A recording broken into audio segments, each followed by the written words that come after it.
Helen Levi says her daughter's ex-boyfriend, Dion Burdette, crashed 2 of her cars. Helen says on the second occasion, Dion was driving drunk. What's your first name? Jennifer? Jennifer, this used to be your boyfriend? Yes. Your mother's complaint is that on 2 separate occasions involving 2 separate cars that she bought for you, you allowed Mr. Wonderful over here to drive the cars and he totaled them. Yes. The first incident, there was insurance, and there was a $500 deductible. Second instance, she bought you another car. You again allowed, what's your first name? Dion. Dion, to drive the car because you don't learn from your mistakes. And he totaled the second car. Yes. Then you decided you had enough. Yes, that's correct. When was the first accident, Dion? January 26th. Tell me about that. I asked her to leave me the car in case Were I you needed to living go. together? Yes. How long had you been living together? Approximately 6 months.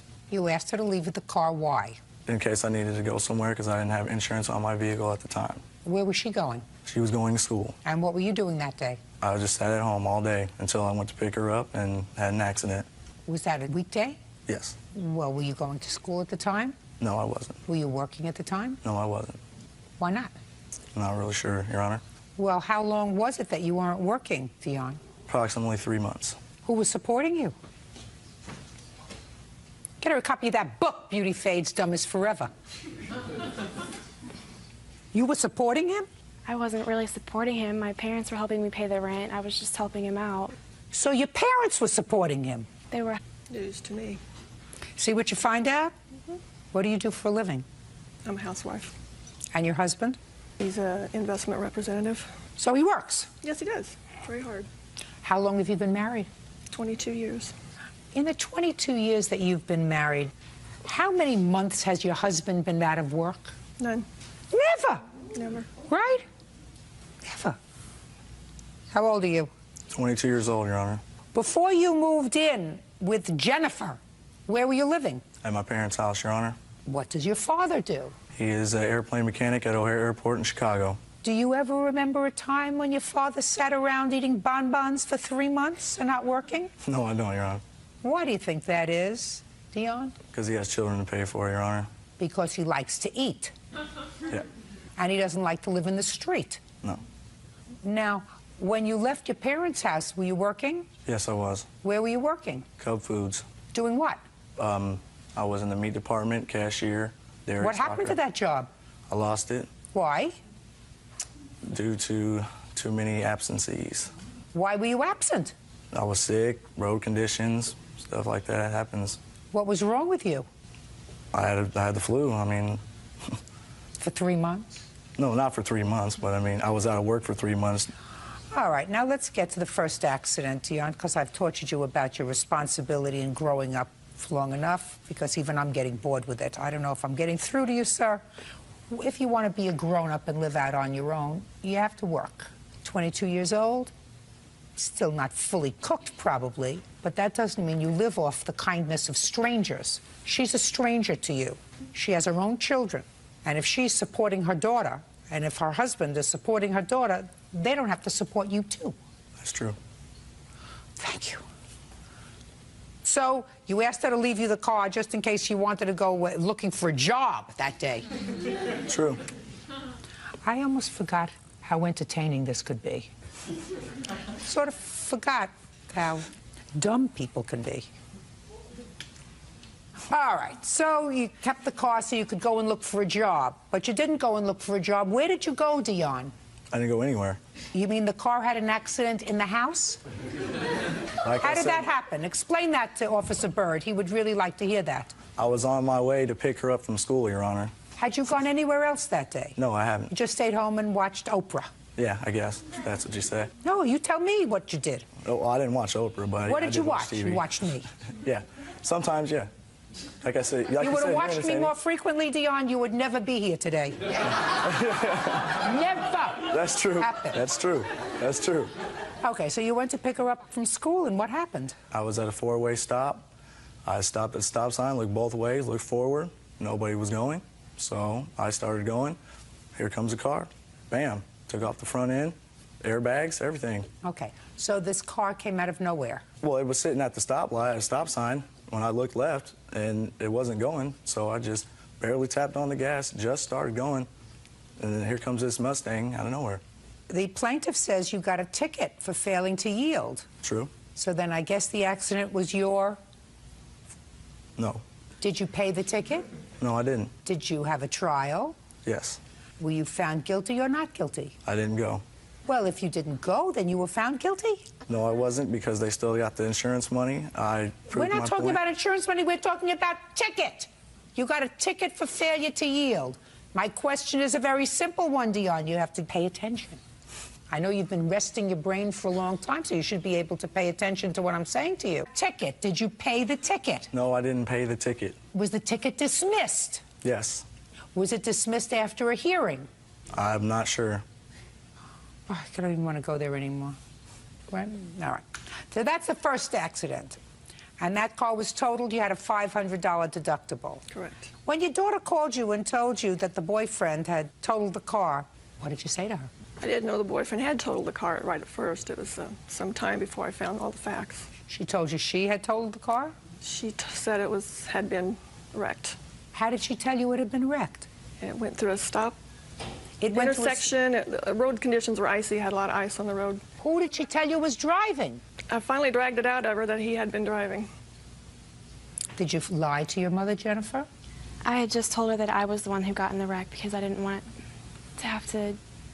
Deal with... Yeah, I didn't want to deal with the whole... All right, now that was January 26th. And then you said, okay, I'm going to get her another car because she needs a car to go to school. Right. How much money does your husband make? Not enough to be buying her a car every year or two because he wrecked it. Now, when did you wreck this second car, Dion? On or about May 20th. Tell me about that. I had dropped Jennifer off at approximately 10 o'clock p.m. Where? At her friend's house. Told her specifically... Was this a Saturday or a Sunday? Saturday. Where were you working then? I was, believe... That's not so long ago, sir. Where are you working now? Painting. Portraits? Houses? No, What? houses. Houses. You're going to have to stop paying me if you enjoy this job so much. When did you start painting houses? 3 months ago. So that would bring you into June. Now, so in May, were you working? No, I wasn't. I was in search of a job due to previous legal problems. What kind of legal problems? Truthfully, No, I want you to lie to me. I mean, I can if you want me to. I'm not going to, Don't though. be a wise guy, sir. I will grind you into the carpet. Go ahead. I got a felony and For about what? distributing marijuana, 1 ounce, 10 to 30 grams. That's what you were doing. Now I understand. In between painting and meatpacking, you were distributing marijuana. No, I did a favor for somebody that I thought was a friend and obviously wasn't, and told on me, and I got in trouble for it. So it was the somebody middleman. else's fault. No, it wasn't anybody else's fault but my own for trusting somebody else. So you were doing a favor for somebody you weren't going to get paid for it. Right. You weren't going to get a piece of the action No. for it. At least if you were selling it and making some money, I could understand that. You're a real idiot. All right.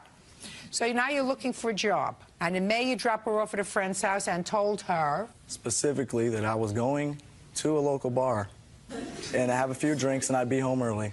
Turns out I had a few too many and got a DUI. I blew up .242, had a fatal accident, could have ended my life. Life-changing experience. Just a second. Wasn't fatal. No, it wasn't fatal. I mean, You have it to could have watch been. your words with me. Right. You have to watch your words. Sorry. You didn't kill Let me anybody. read it. No, I didn't kill anybody, but it could have easily happened. I ran into a pole going 70 miles an hour. So why aren't you responsible for the car, sir? She willingly gave me the car knowing I was going to the bar. I didn't pressure her. I didn't put a gun to her head and say, give me the car. She said, okay, be back early. And I accept full You wanna do responsibility it? for drinking and driving. That's okay, because I'm going to enjoy this. Just go ahead and do your thing. So your defense is that it was not your fault that you were given the car because she should have said, you can't take the car if you're going to drink. Leave the car here and go, take a bus to go to the bar. I accept full responsibility for drinking and driving. I'm paying for it dearly. I have the papers right here to prove it. How are you paying for it? I have 100 hours community service. I have $1,900 in fines, and I lose my license for a year or maybe more. Well, how does that help Miss Levi? I've given Jennifer $600 already. You've given her $6, is that right? That's correct. Okay. So you accept responsibility for this accident. It's not Jennifer's fault. No. Jennifer is stupid. It's not Jennifer's Jennifer's fault. going to read the book, cover to cover, backwards and forwards. Don't hook yourself up with a loser. If you hook yourself up with a loser, you're a loser. What kind of school are you going to? At the moment, I'm just working full-time. I'm trying to save money so I can go back to school. If you're going to school and moving forward and your family is trying to help you get there, you don't hook up with a loser who's unemployed. You don't hook up with a... Was he arrested for this distributing marijuana while he was living with you? No, that was way before I met him. But you knew about it. I did find out about it eventually. Well, it seems to me Dion kept a lot of things from you. Judgment for the plaintiff in the amount of $3,400. Thank you. That's all. Shauna Ross is suing her cousin, 21-year-old Pauline Ross, for the value of a state-issued check. Shauna claims Pauline kept money that was intended for her. Miss Ross, the defendant is your cousin. According to what I've read in your complaint, she had had some trouble with Child Protective Services. And there came a time that you agreed to watch her children in exchange for a state check for watching her children. Yes. You watched the children. She got the state checks, 2 of them, according to you. Yes. She cashed them both and did not give you any money. Ms. Ross says that you only watched the children a little bit. Her boyfriend watched them more than you did. So she kept the money, and she's got some countersuit about you calling Child Protective Services and making some false allegations about her after all this went down. What's your first name? Pauline. Pauline, how many children do you have? 3. You're expecting another one. Yes. How old are you? 21. You have enough children, Pauline. Yes. Did anybody ever tell you that? Yes. Who else told you that? Everybody. So add my voice to the rest of the pack. You have enough children, there are other things to do in your spare time. How old are your children? They're 1. You have to think about this? No, 1, 2, and 3. And who's the father of your 1-year-old? Dion. And who's the father of your 2-year-old? I don't know. And who's the father of your 3-year-old? Dion. And who's the father of this one that you're going to have now? His name is Nick. And how long have you been with Nick? 9 months. Shh. Now, when your cousin was watching your children, who was your boyfriend then? Nick. Dion or Nick? Nick. When did your cousin watch your children? She started April the 2nd when I started my job. What kind of job did you have? Waitressing. Now, who filed the papers for your cousin to get the state check? We both did. And when you filed the papers, you said you were working, correct? Right. And you were receiving welfare. Yes. So they said, well, maybe they can cut some of this welfare money by giving you money to pay a babysitter to get you back in the job force, which Yes. will hopefully keep you out of the baby-producing business. How much did you receive in checks? Because the checks came to you, right? Right. How much was the first check? The first one was $768. And what did you do with that check? I moved into my house. So you used the money for yourself. Right. And how much was the second check? $384. And that was a babysitting check. Yes, it was. Well, Miss Ross, you don't get paid for babysitting for your own children. No. And Nick doesn't get paid for babysitting for your children because he hadn't filled out the papers. Right. So who do you think was Her, but not her, because she wasn't watching the kids like she was supposed to. And then April 12th, I got laid off. They cut my hours due to complications of my pregnancy. Yeah. So But how she was many still hours in- did you in fact work? 20 hours per week. How After many the weeks 12th. did you work? 3 weeks. 3 No, weeks? 3 weeks full time. And then they took me off. So were you telling me, what state do you come from? Michigan. The state of Michigan gave you $1,152 for 3 weeks worth of babysitting? No, no. You're Well, not you got the understanding. 2 checks just for babysitting money. Right, ma'am, she was calling in hours that she Could wasn't I- watching the kids. Just a second.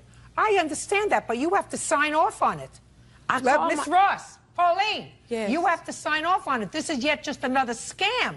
If you don't think that I understand that this was just another scam, I have do. the paper saying that I called and said my hours were reduced. It's right here. And from the caseworker. somebody had to sign off before you got the check because the forms, she fills out the hours, but you have to sign off on it that she did in fact work those hours. Isn't that the way it works in Michigan? Yes. Of course. Works that way all over. Otherwise, any babysitter could file and say, I worked 20 hours this week, unless the other person for whom she is allegedly working signs off on it. So if you people don't think that I understand that this is just another scam on the state, you're wrong. I got it. You worked 3 weeks and got checks for $1,152. You know what I'm doing with this case? I'm sending a tape of it to the state of Michigan so they can come after you and take the money out of your welfare money. This was a good scam that the two of you cousins cooked up together. No. Because there is no way that I believe. I didn't say I got paid for 3 weeks. I was working full-time for 3 weeks. I called the caseworker. Here's the paper, the document showing when I called to say that my hours were reduced to 20 hours per week. So therefore, she supposed to have cut down the maximum hours which she supposed to call in. Miss Ross, you are not entitled to keep that check. I know that. Just a second. So why did you keep it? Because she wasn't babysitting the whole time. You don't get it. Why don't you just send the money back to them? You don't move into your apartment with it, madam. You don't take care of your expenses with it. That's not what the money is for. That's what welfare is for. That's what Dion is for. Well, Dion don't help. Well, that's your problem. That's not Michigan's problem. You can't keep this money. You get welfare. The fact that you don't like how much you get doesn't mean that you can scam the state out of another $1,100. I didn't scam. I paid the person that was watching the kids. Yeah, show me. Me and Nicholas. Show me. I want to see the person who was watching the kids. Me and Nicholas spent the money together and I paid Lakeisha. Listen to me. Lakeisha wasn't authorized by the state to watch your children. She Neither wasn't. was Nick. And you don't get paid for watching your own children. Madam, if you think that I'm going to give you $1,152, you are out of your mind. What the state should do is, and I'm going to send them a copy of the tape, is go against her welfare checks to redeem $1,152. And then let them decide where the $1,152 is going to go. That's what the state of Michigan ought to do. So they have to get the money back, and then they're going to give it to you. Thank you very much. That's all. Goodbye. James Herring says his ex-girlfriend's boyfriend, John Chavez, owes for a loan to bail him out of jail. John says it's James's fault. He was arrested in the first place. Oh, that's interesting. Mr. Herring, you and Mr. Chavez share a girlfriend. Not at the same time. No. She was your girlfriend. Then she was Mr. Chavez's girlfriend. Then briefly she was your girlfriend. Now she's back with Mr. Chavez. And if my reading of these documents is correct, this would be the lovely Jennifer. And according to your complaint, despite the fact that you had not been together, according to you now, for 1.5 years, you had some mail for her. Yes, ma'am. So you took her to her house. Yes, Your Honor. And when you got to her house, there was a confrontation with Mr. Chavez. And according to you, Mr. Chavez was arrested. Yes, Your Honor. You bailed him out of jail. Yes, Your Honor. Even though he assaulted you. Yes, Your Honor. On his promise to pay you back the bail money, which he has not done. Yes, Your Honor. Mr. Chavez says you felt terribly guilty about what happened. You came, bailed him out of jail. There was never any promise to pay you back. All very peculiar. Mr. Herring, did you know Mr. Chavez before this incident? I met him through Miss Jennifer Berger, but I have not known him prior to her relationship with him. When did you and Miss Berger terminate your relationship?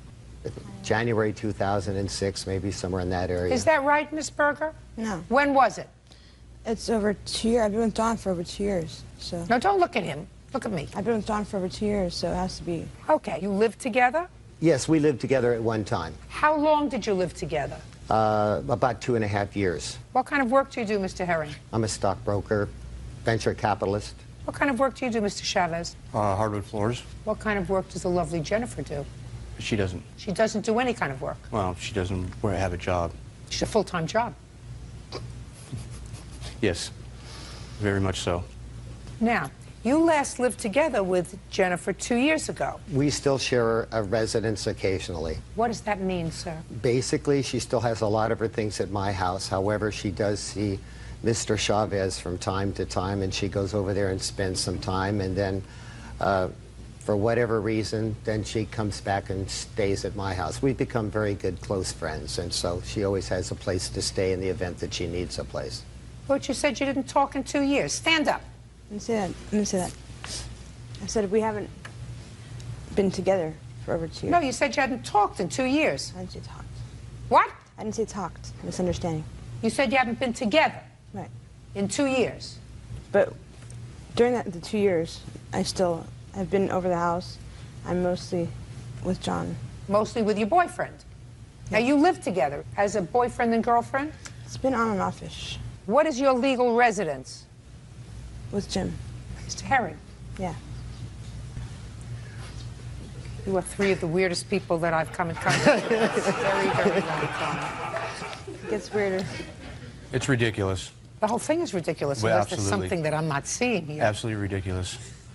All right, miss, when did this incident happen? When you went over to take Jennifer, the lovely Jennifer, some mail, according to you, that had come to the house? I don't know the exact date. You're on the 7th or the 6th of March Of what year? of this year. Go ahead. And then I bailed him out on the 10th of March. Oh, what happened when you went over there? Well, when I went over to give her her mail, I called her and let her know I was coming by. She had a driver's license, her registration to her car, etc. She'd been gone for about 4 or 5 days. So I went over and I knocked at his door, and she answered the door. She came out, and I gave her her mail. I said, I'm going to be leaving. I don't want any confrontations with Mr. Chavez. Why should you have any confrontation with him? Because I've had him in the past. Go ahead. And so I started to walk away, and she came out and talked with me for a minute, and then he came out and got right in my face and started to assault me. And at that time, I turned around and I told him that I was going to call the police. I went out to my car and I called 911. The police came. They talked to me for a few minutes. Then they went down and talked to Mr. Chavez. And apparently the conversation was that they could decipher who started the fight, so to speak. They didn't press any charges against him or me. However, he did have a warrant out for him, an outstanding traffic warrant for $25,000 warrant. $25,000 warrant for not registering his car? No, Unlikely. I don't know what it was, ma'am. I think it was a headlight or something, but it was a $25,000.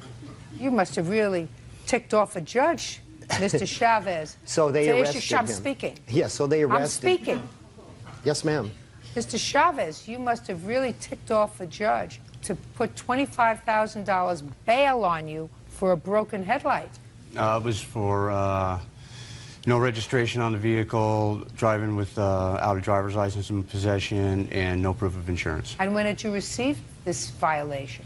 In 2004, but I was working for a guy that owned a car lot, and I was driving one of his vehicles back to the lot and got pulled over, and from the understanding that his dealer plates were not currently... What do his dealer plates have to do with your not having a driver's license? Well, I just didn't have it in my possession.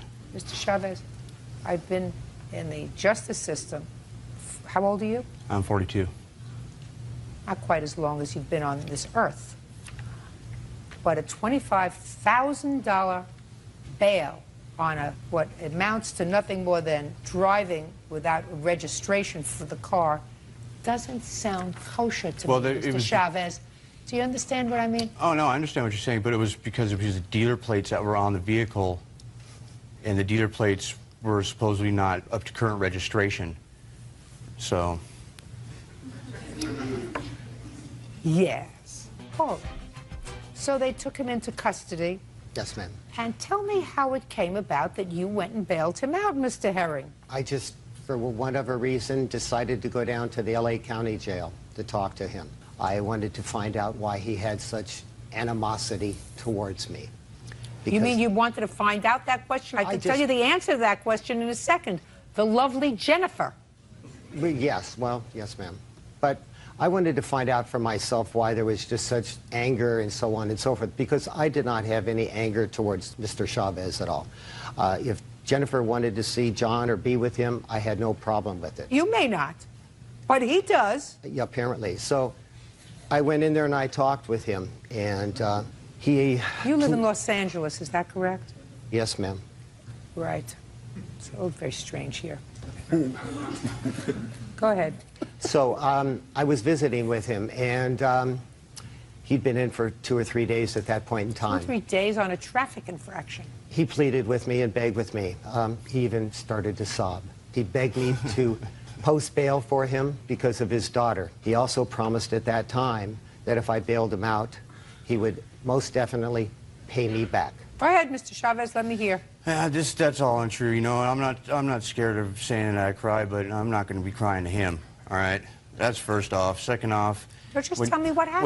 When he came to visit me, he wanted to know why there was such animosity and what he could do to not have the animosity between us anymore. And I said, well, you don't want no animosity? Bail me out. He bailed me out, and that was it. And when, for the first time, did he ask you for this money back? Actually, he asked Jennifer to give me a letter, but she never gave it to me. Why? Why didn't you give it? I said I wouldn't. I didn't receive it from him. Your Honor? Shut up. He asked me to give him some papers, but I didn't want to get involved. I said, this is between the two of you. You deal with it. I'm out of it. I wasn't going to serve. It was, I think, to serve him. When was your next court date? March 12th. And what date did he bail you out? Do you recall? Do you recall, sir? March 10th. March 10th. And you had already been there for 5 days? Yes, ma'am. Had you been in jail before, Mr. Chavez? Yes, ma'am. Same jail? Yes, ma'am. For how long? 30 days. And did you do the 30 days? Yes, ma'am. So, doing 5 days must have been easy. Yes, ma'am. Mm-hmm. Mr. Herring? Yes, ma'am. I don't believe he promised to pay you back. I believe him. I believe him when he says that you said to him, what can I do to make this right? And he said to you, bail me out, and you did. Because I don't understand why, if the lovely Miss Jennifer had gotten her license and a registration for her car, you drive a car?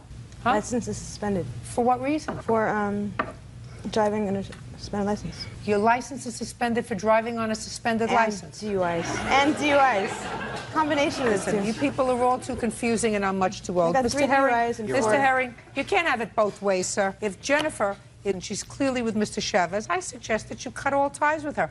I don't know what Miss Jennifer is doing for you that allows you to believe that someone who is living with somebody yet has an avenue to come back to live with you, you know, as sort of a safe haven. You're a safe house.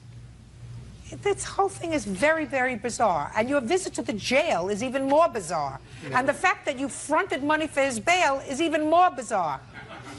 And I'm a very easygoing, you know, meat and potatoes Brooklyn girl. I don't get all this mishigash. Your case is dismissed, Mr. Herring. That's all. Kenny Loud says neighbors Keith and Tammy Cavanis owe for the return of 2 dirt bikes. The defendants are countersuing for harassment and defamation of character. Miss Loud, you and the defendant were neighbors. You purchased 2 dirt bikes at some point, and then according to your complaint, you and your husband separated. You couldn't maintain the payments on the bikes, so you sold them to your neighbors. Yes, ma'am. And they acknowledged that you did, in fact, sell them to them, and the price for the 2 bikes was, I believe, $1,800. Is that correct? Yes, ma'am. You made only $300 worth of payments, is that right? Yes, 3 ma'am. payments of $100 each. Yes, ma'am. And your last payment was in February? Yes, ma'am. She wants her money. Do you have a defense? We attempted to make the payment, and she refused it. Show me. Here's the return. That's the receipt for the money, or the certified letter, and that's where they refused it and sent it back. We called her. March 23rd. When was your payment due? On the 15th. Of we what? called her on March 15th. So she sent us a text on March 14th, and we had gone out of town and we had forgotten about it. So we called her and told her we were out of town and asked if it would be okay if we paid it on the 20th when we returned. And if not, my nephew had access to our funds, and he could bring it down to her right then because it's only a few houses down. And she said, no, it's okay, wait when you return on the 20th. And then she went on, started talking about other issues. Your Honor. Go ahead. Okay, and when they were out of town, they did not call me. I called them on Sunday. And Sunday, what day? Sunday was March 15th, I believe. Mm-hmm. And they told me at that point that they were out of town and that their nephew could pay me the money. I had talked to their nephew during the week. He did not mention anything about the money, and neither did I, because in February... Why didn't you pick this up? Did you get this certified I wasn't mail? at home. I had somebody staying with me due to the threats that he had said to me. Just a second. When I went to collect the money March 20th. Hold on. I don't understand this. This is addressed to you. This is addressed to you. This I may envelope have brought the wrong. and this name is addressed to you. I'm sorry, if the receipt that Don't show me the receipt. That you filled out. I brought the wrong envelope. That you filled out, madam. This is addressed to you. I know. I'm sorry, Your Honor. I brought the wrong envelope. Well, that's not my problem. I know it. I messed up. But It's very messed up. It's very messed the up. thing is, she came to our useless. house and she refused on the 20th when we Doesn't make any returned, and she difference. refused. Oh, you have no defense for not paying up for the bikes.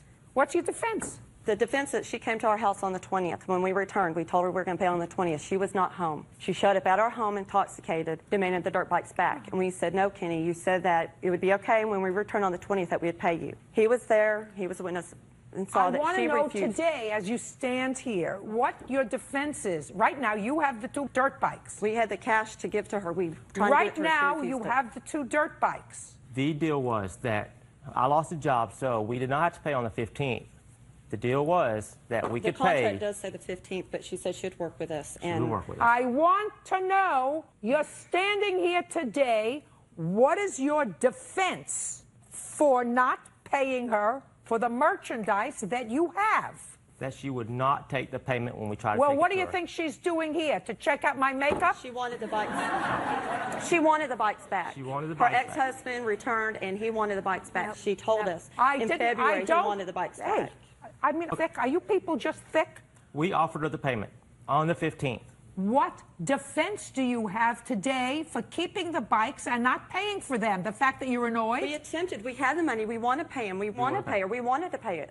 Oh, so And you she want to refused finish? it. Yes, we That's wanted what- to make every payment on time. We wanted to make the payments early. Fine. Well, you didn't make your payment on time. All right. So right now they owe you $1,500 on the dirt bikes. On the now, dirt just bikes? what? On the dirt bikes, I want the return of the dirt bikes. I don't want the money. I want the dirt No, bikes yeah, because I that's don't. enough. That's not the deal. You're getting your $1,500 back. I don't care what you want. You made the deal. Now, you have some other repossession fees. I want you to show me where you paid a bill for repossessing the dirt bikes. I have not paid anything yet. Good. Then you don't get I have that. an invoice. Then you don't get it. Even with the invoice saying, because I still No. have to pay it. No, I don't want it. But I'm curious. When did you hire somebody to repossess the bikes? I think it was around April 9th. Do you have that on the invoice? I don't know. I think the invoice is just dated the day that they sent it to me. June 1st is the date of it. No, not interested. Take it, throw it in the garbage. They didn't get the property. But I still have to pay the money. That's your problem, if you're going to pay the money, and I don't think you are. So far, they owe you $1,500. Now, you want to get to the last part of your lawsuit, which is defamation of character. Yes, ma'am. I was the assistant leader in a Girl Scout troop. She was the leader, and both of our daughters were in it. And on Friday, March 20th, is when I went over there to get the dirt bikes. And then Saturday is when she sent an email to all of the parents, to the girls in the Girl Scout troop, saying that I was no longer going to be the assistant leader. Let me see. I had not resigned.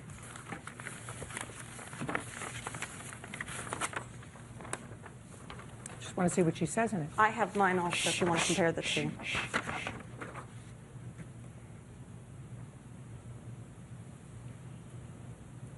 This is not defamation. She says, as some of you know, I am needing an assistant to help me with the troop. Kenny no longer will be the assistant, so I need help ASAP. She doesn't say anything else about you. I was forced out of the group by her when I had sent. I don't care. I had talked to the. That's not defamation. When Show me something that indicates that she defamed you in some way, madam. Okay, because of that email, I found out about that email, and I had called corporate Girl Scouts, and then they came in, and at that point she had said, well... Don't tell me what she doesn't- said. She said it to... Yeah, they owe you $1,500. Now I'm going to entertain, in 30 seconds or less, your counterclaim. She kept calling counsel over and over again. They were just Don't tell me irritated. what they were just... And she told them that I... You can't tell me what she told them. That's hearsay. I have the letter from the council. I don't she care told if them you that have I a stole letter. money. Just a second. I don't care if you have a letter from counsel. I don't read letters from counsel. Letters from counsel are hearsay. You have anything that she wrote? Oh, I have the letter that she sent to all the girls. Well, she sent it to counsel to send it to the girls, and saying that I told them stuff, which I didn't. And then the letter from counsel says that she had me investigated Just for a stealing second. money. I don't care. That's hearsay. Do you understand?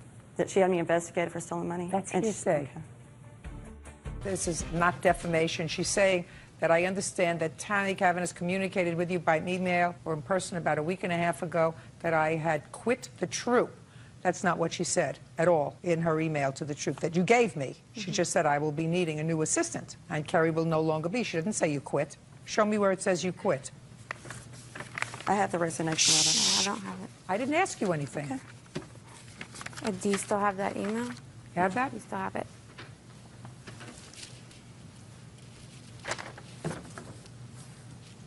Kenny will no longer be the That's assistant what she leader. says. She will no longer be. She doesn't say you quit.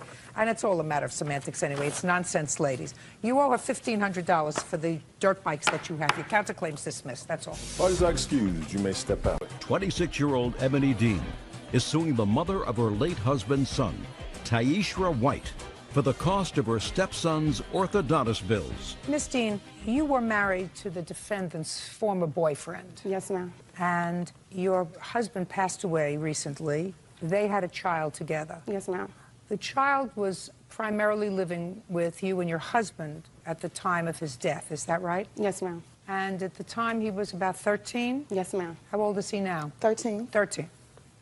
This is your lawsuit. While he was living with you and your husband, you got braces for him Yes, ma'am. because he needed them. Yes, ma'am. And you took out a loan Yes, ma'am. in order to do that. Your husband is no longer here. You want his mother to take over the responsibility of the rest of the loan. Yes, ma'am. And to that, his mother says she is not responsible for the loan because she never signed the loan papers. Correct. Okay. Can I see any paperwork that you have from the dentist? Yes. This is the recommendation to get the minor braces due to he had a... Just a second. Let me read. I can read it.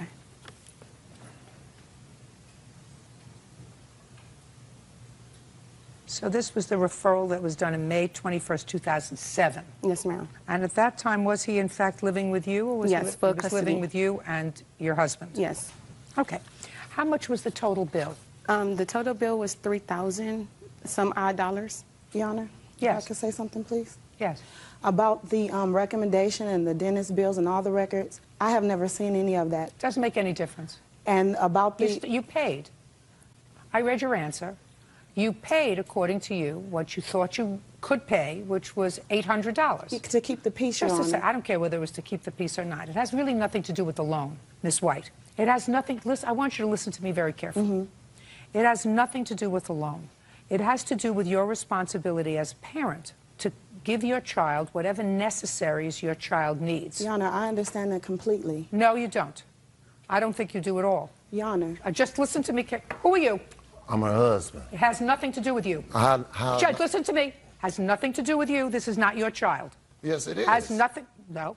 It has nothing He is to my do. child. No. He stays with me in my house. I That's don't my care whether child. he I've been stays with raising him you. since he was- Listen to me. It has nothing to do with you because you have, at this point, no financial responsibility with regard to the child's dental care. I do too. He's in my house. I'm married Okay, to listen, her. this is not a discussion that you and I are having. We don't have discussions. I'm telling you what the law is. You have no financial responsibility for the child's braces. You don't. His mother and his father have a responsibility to ensure that the child gets whatever necessaries the child needs. Now, as far as the plaintiff is concerned, I'm telling you what the law is. This has nothing to do with her obligation under the loan. She is suing you because the child who required braces, because I must assume, and if you don't think that's true, you can sue the dentist for malpractice. The child that I must assume needed braces as a necessary, just like food, clothing, shelter, medical care, that's a necessary. Put him out, please. I just had a question. I don't answer your questions. Medi-Cal pays for them. He is on medical. You're not paying attention. Sir. Yes. You want to talk instead of listen. Just as your husband has no financial obligation to this child, absent a showing that the state is paying any money for the child, neither does the plaintiff. When she was his stepmother, Okay. she took on that responsibility because I assumed that the child's father couldn't get a loan in his name. She assumed that responsibility while she was married to your former boyfriend. She was the child's stepmother. Okay. She is no longer the child's stepmother. A situation that came very close to home because I understand that you don't think that she should have any visits with him. No, that's not true. In any event, you are responsible, Miss White, for necessaries for your child. Yana, can I say something? I Yes, now you can say something.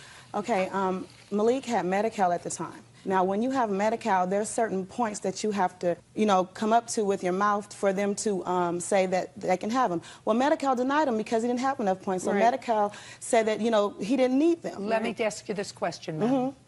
You think you're a good mother? Yes, I'm a very good mother. Well, then I want you to think about this. Because he didn't have bad enough teeth to qualify for free braces, do you think that that means that the child didn't benefit from having braces? That requires a yes or a no. No, but I mean, could you let me talk a little No, bit? I want you to. You think that these people put braces on your child because he didn't need them? That's not what I'm saying, Your Honor.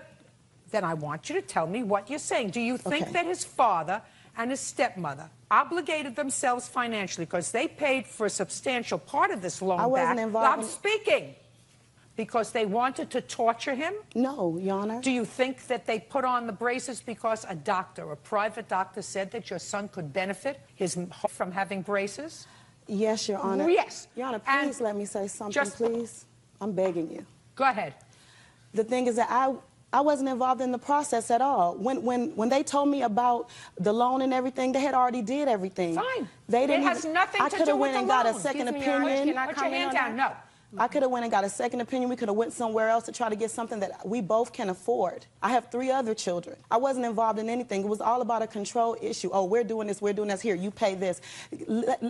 Involve me in something. Listen and to then she me wants carefully. me to pay all of it. Listen to me carefully. She wouldn't have come here if the child's father was still alive. No, she wouldn't. Now, have. just listen to me. She wouldn't have come here if your child's father was still alive. If she came here, I would have said, listen, he's a parent, just like she is. You obligated yourself to pay for this. Child's father, he pays for it. But she has no responsibility to pay for the necessaries for your child. She's the been theory, paying half all this time. It has nothing to do with the loan. You're not understanding me. Your head is fixed in the loan. It has nothing to do with the loan. Okay.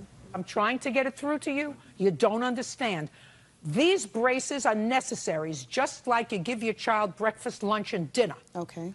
And as the parent that's left, you are responsible in the law for all the necessaries of this child. All of them. She's not responsible anymore for anything with regard to this child. You are responsible for everything, having nothing to do with the loan. The only reason she had the loan is because of her husband. You are responsible for your child's medical and dental care. And there's an outstanding balance now of $1,127.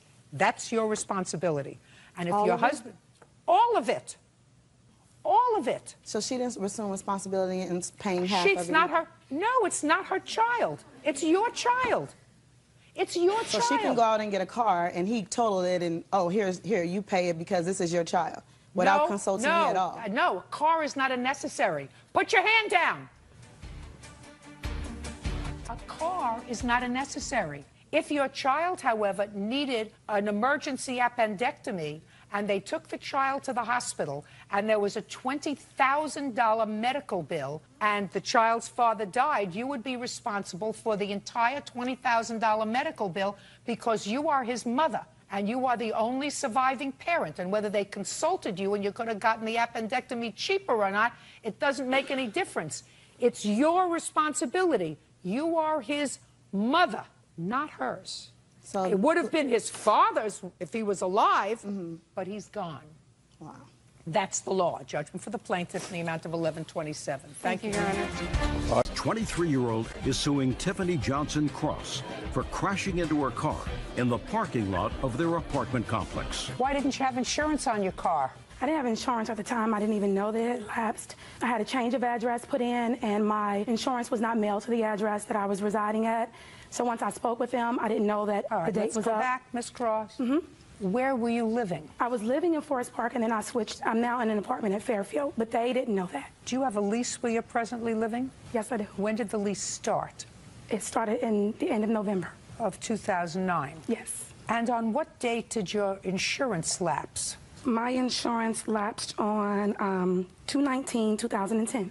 Go over there and show me where the accident happened, because each of you claimed that the other caused the accident that we're talking about, and this was in your building. Go over and show me what you were doing. I was driving. She was behind you. Yes. And she acknowledges she was behind you, because I read your answer. Yes. You were behind her. Go ahead. I was driving down. I was trying to turn right into my parking spot. Do you have assigned parking? No. So you go where there is an open spot? Yes, ma'am. Okay, go ahead. I was turning right into my parking spot when she tried to go around me to the right, and which led her to coming, hitting my passenger door and fender. So she went around you on the right? Yes, ma'am. And where those lines are, I assume there were these lines? Empty spaces? Yes, ma'am. Okay. Now, you can step back. Now you go over, Miss Cross, and show me your version of what happened. You're behind her. Yes, I was behind Miss Cawley, and she turned to the left. These spaces here were full. It was 9:30 at night.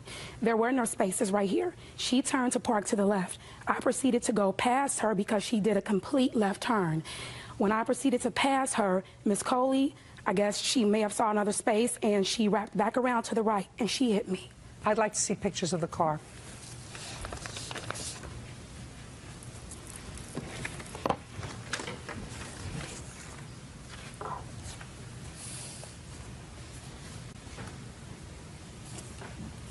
I want to see pictures of your car.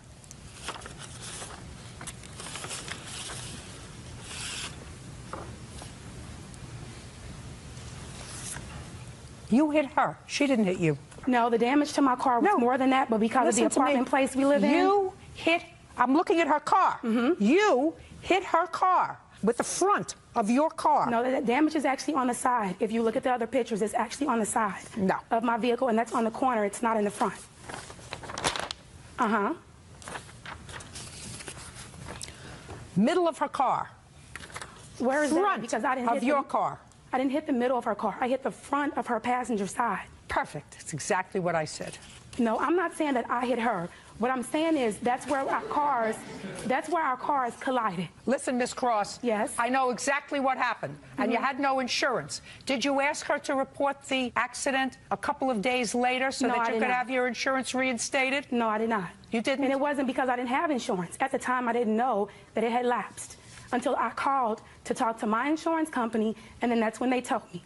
I immediately reinstated my insurance. Go ahead, I did not Ms. hit Coley. her car. She hit me. Go ahead, Ms. Your Honor, Coley. No, have... you hit her. That's why we're here, for me to make that decision. I can see from the pictures you hit her. I don't see how you get that from the pictures. Listen, you want to look at them? You can. But that's what my job is, to look at it, to look at that, to listen to the story, and to make a judgment as to whether or not you were trying to get around her because you were trying to exit and she was trying to park. I don't think you were trying to get her parking space. I don't think that you... No, I don't even live over that area. Only one attitude here, and that's mine. You weren't trying to get her parking space. You were probably trying to exit. But you hit her car because you couldn't wait an extra 2 seconds for her to pull into the spot. No, I could have waited. She turned left with no Listen to signal. me. You can't talk over me. No, I can't. That's what the pictures show, that you hit her car. That's what the damage to her car show, that you hit her car. That's what the damage on your car shows, that it was the front of your car that hit her car. It's exactly what she describes in here, that you went around her. How did I go around her if she turned to the left? Okay, can I see your estimate, please? That's the actual estimate right there.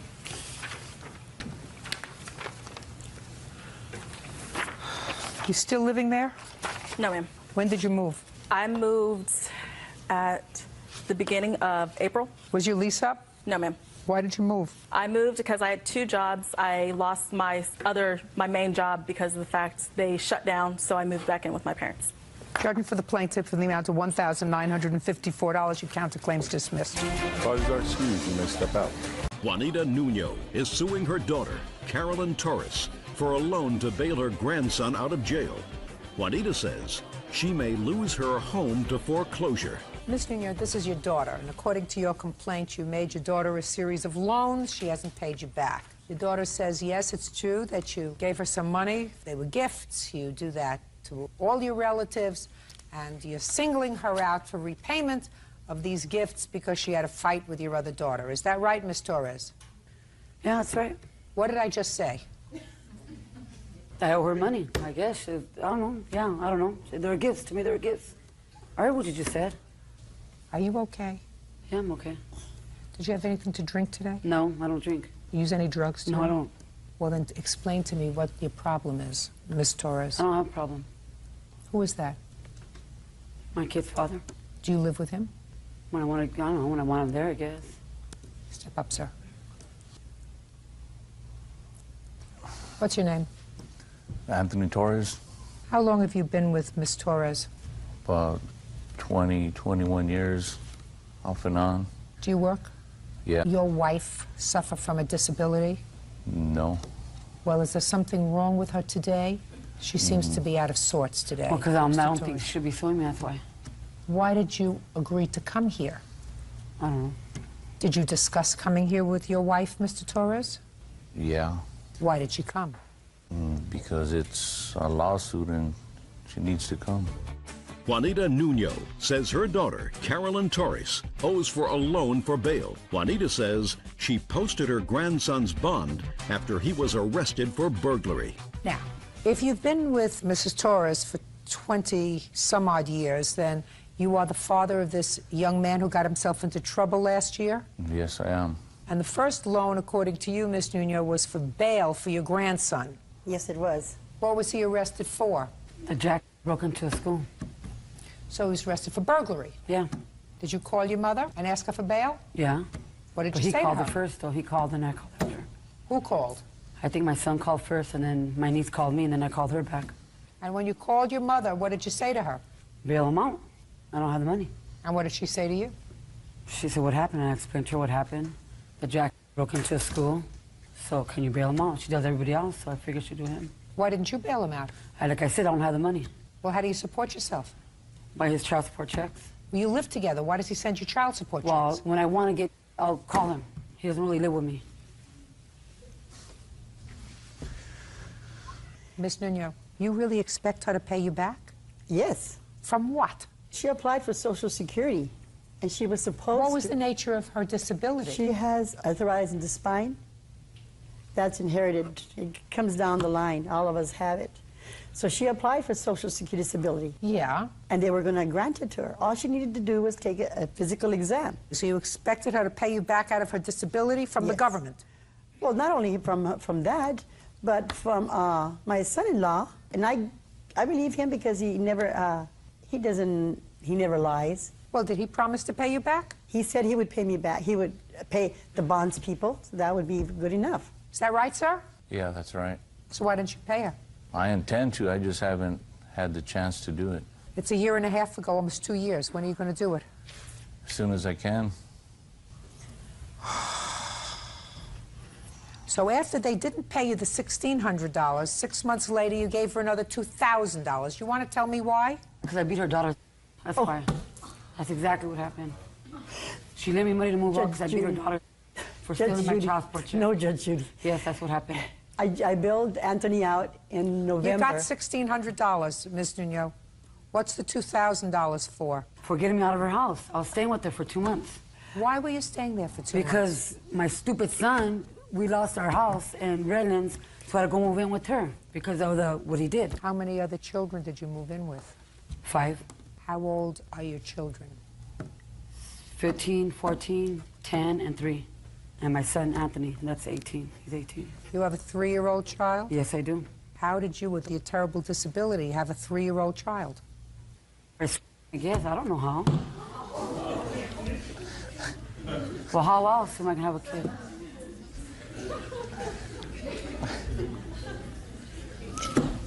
Judge Judy, you would believe it. You will not believe this.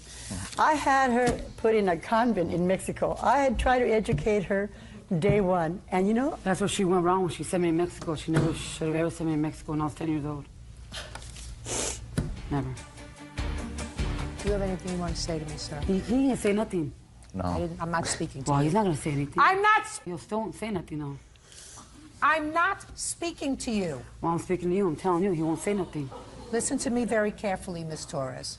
You've already shamed yourself in front of a lot of people. I don't care. You have a 15-year-old, a 14-year-old, a 10-year-old who can all understand everything that's going around them. I feel very sorry for them, and I guarantee you that if you live alone with your children now, I'm putting in a call to social services to go and monitor your home if these children are in fact living with you. Are they living with her? Are the children living with her?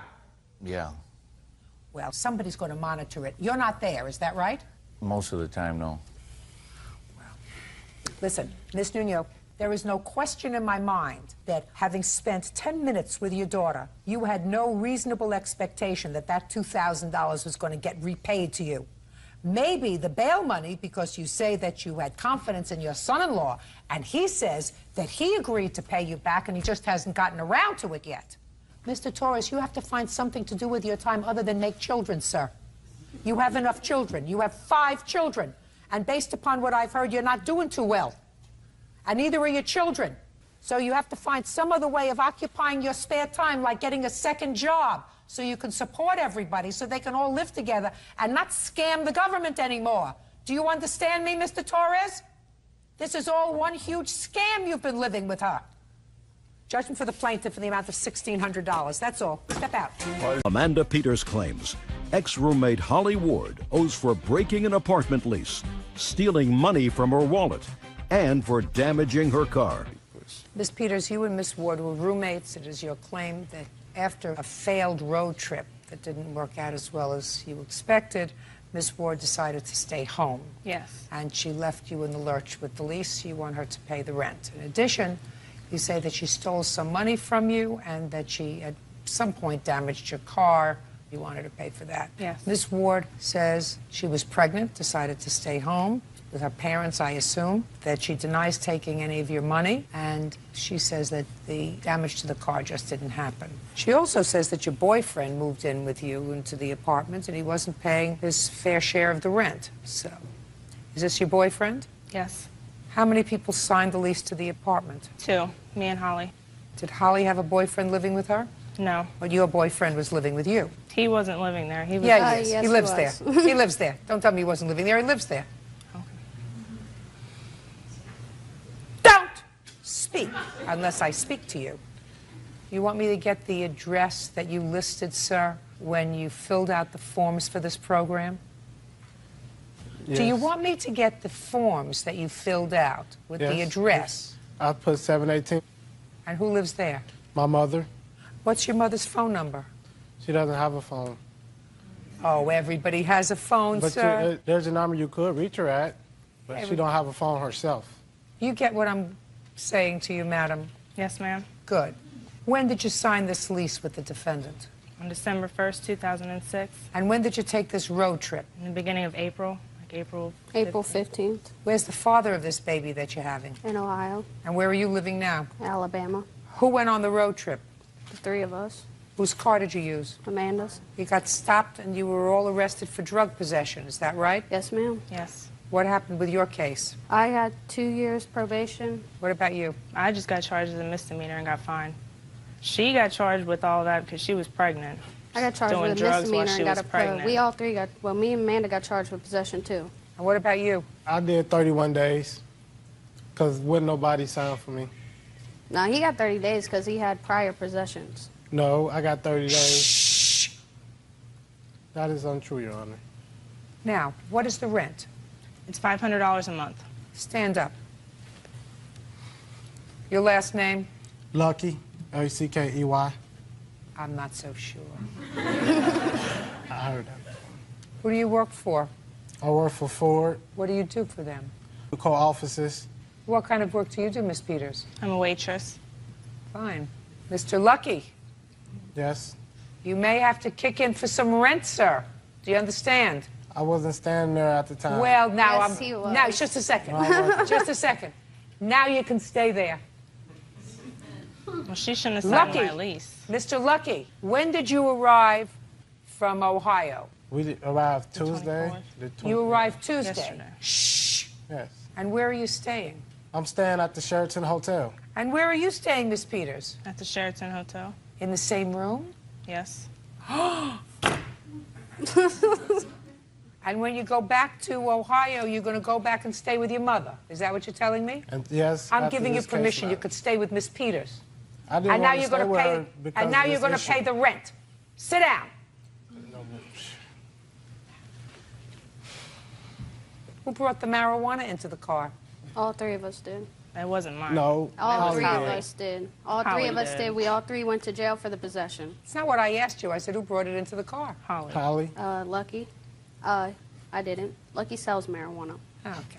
That's No, his no, job that's prior a lie. to Not 2 true. months before. He didn't have this job now. That's a lie. She Now, made that up. Now, when is your baby due? I already had him. You already June had your baby? 29th, yes. And who's taking care of your baby now? My mother. Baby healthy? Mm-hmm. You weren't stupid enough to smoke marijuana while you were pregnant, Actually, I were was. you? That's how she got 2 years. Was drinking and a whole bunch of other stuff. She I did didn't while she drink was with my pregnant. baby. My baby was perfectly Yes, you healthy, did. born 4 weeks early, didn't need anything. 6 pounds, 8 ounces. Okay. So now, Miss Peters. Yes. Now you have your boyfriend living with you. How big is this apartment, by the way? It's a 2-bedroom apartment. Well, Your Honor, at first, when I first moved in with Amanda, it was in March of 2005. Lucky moved in June of 2005. We were all living in a 1-bedroom apartment. Then his cousin moved in, Lewis, with his baby mama, Shataya. We all 5 lived there. I still paid half the rent. Just they a didn't pay second. nothing. No. Just a second. How long? And Quiet. and his cousin got a job at our job. Just a second. How long did his cousin and his They lived baby there. mama live there? They lived there from What? from October till December when we got our 2-bedroom and they got their 1-bedroom apartment. What's your cousin's name? My cousin's name is Lewis, and he was not living there. Yes, he was, Your Honor. Listen, Okay, I am he'll very, manage very from unhappy about yeah. this whole situation. All I can tell you, Miss Peters, is now you can have your boyfriend full-time. Your boyfriend of 6 years full-time. He's going to live with you and he's going to pay the rent. You get nothing from her. Next. What? Now, let's talk about this stolen money. You say that she stole money from you. Yes. You No, know from this. her and her Shh, boyfriend. I don't want to hear you. Okay. I'm not happy with you either. Anyone who smokes dope while they're pregnant is an idiot. Now, tell me about this alleged money. All right. I gave my boyfriend $300 to put up for me. I was going to put my car in the shop and have some work done to it. Well, I picked him up one night. He was going to come spend the night with me. The wallet came up missing that night while he was at the house. Yeah, I went to drop him off the next morning, and the wallet wasn't there. And? And he said it was Holly all along. I mean, I really didn't think it was at first, but I found the wallet in her room when I was cleaning it out after she left. Where's the wallet? It's right here. Let me see it. Can I? Shh. Okay. When, for the first time, did you tell Holly about the missing wallet? I didn't tell her. You didn't tell her? No, she was in Alabama when I found it. You didn't call her? No. No, I'm not saying when you found it. Listen to me. Miss Peters, when the wallet came up missing, she had to have been there. Otherwise, how could she get it? Not from Ohio to Alabama. No, she has it that was very months long ago. arms. Now, so when did you first discuss with her the fact that this wallet was missing? Oh, it was around the time when we moved into our 2-bedroom apartment. So And how around long did you live December- in the 2-bedroom apartment? I'm still there now. So from December until now. How long did she live there? Until April 15th. So the wallet came up missing in December. Yes. And you found it when? When I came back May 9th or 8th, I mean. Yeah, do me a favor. Return that to her. Tell me about the damaged car. She damaged my car, parallel parking it. When? In November, the first week of November November. of 06? Yes, ma'am. Show me the bill where you had it fixed. I haven't gotten it fixed yet. I haven't had the money. But I have an estimate from where we both took it in. She came with me when I No. got the estimate. Oh, well, tell me how it happened. Oh, she parallel. I She was didn't in. ask He you. was in the car. I wasn't in the car. She asked to borrow my car one day, and she brought it back with these scratches on the front bumper. Let he me was see in the car. pictures of the front bumper.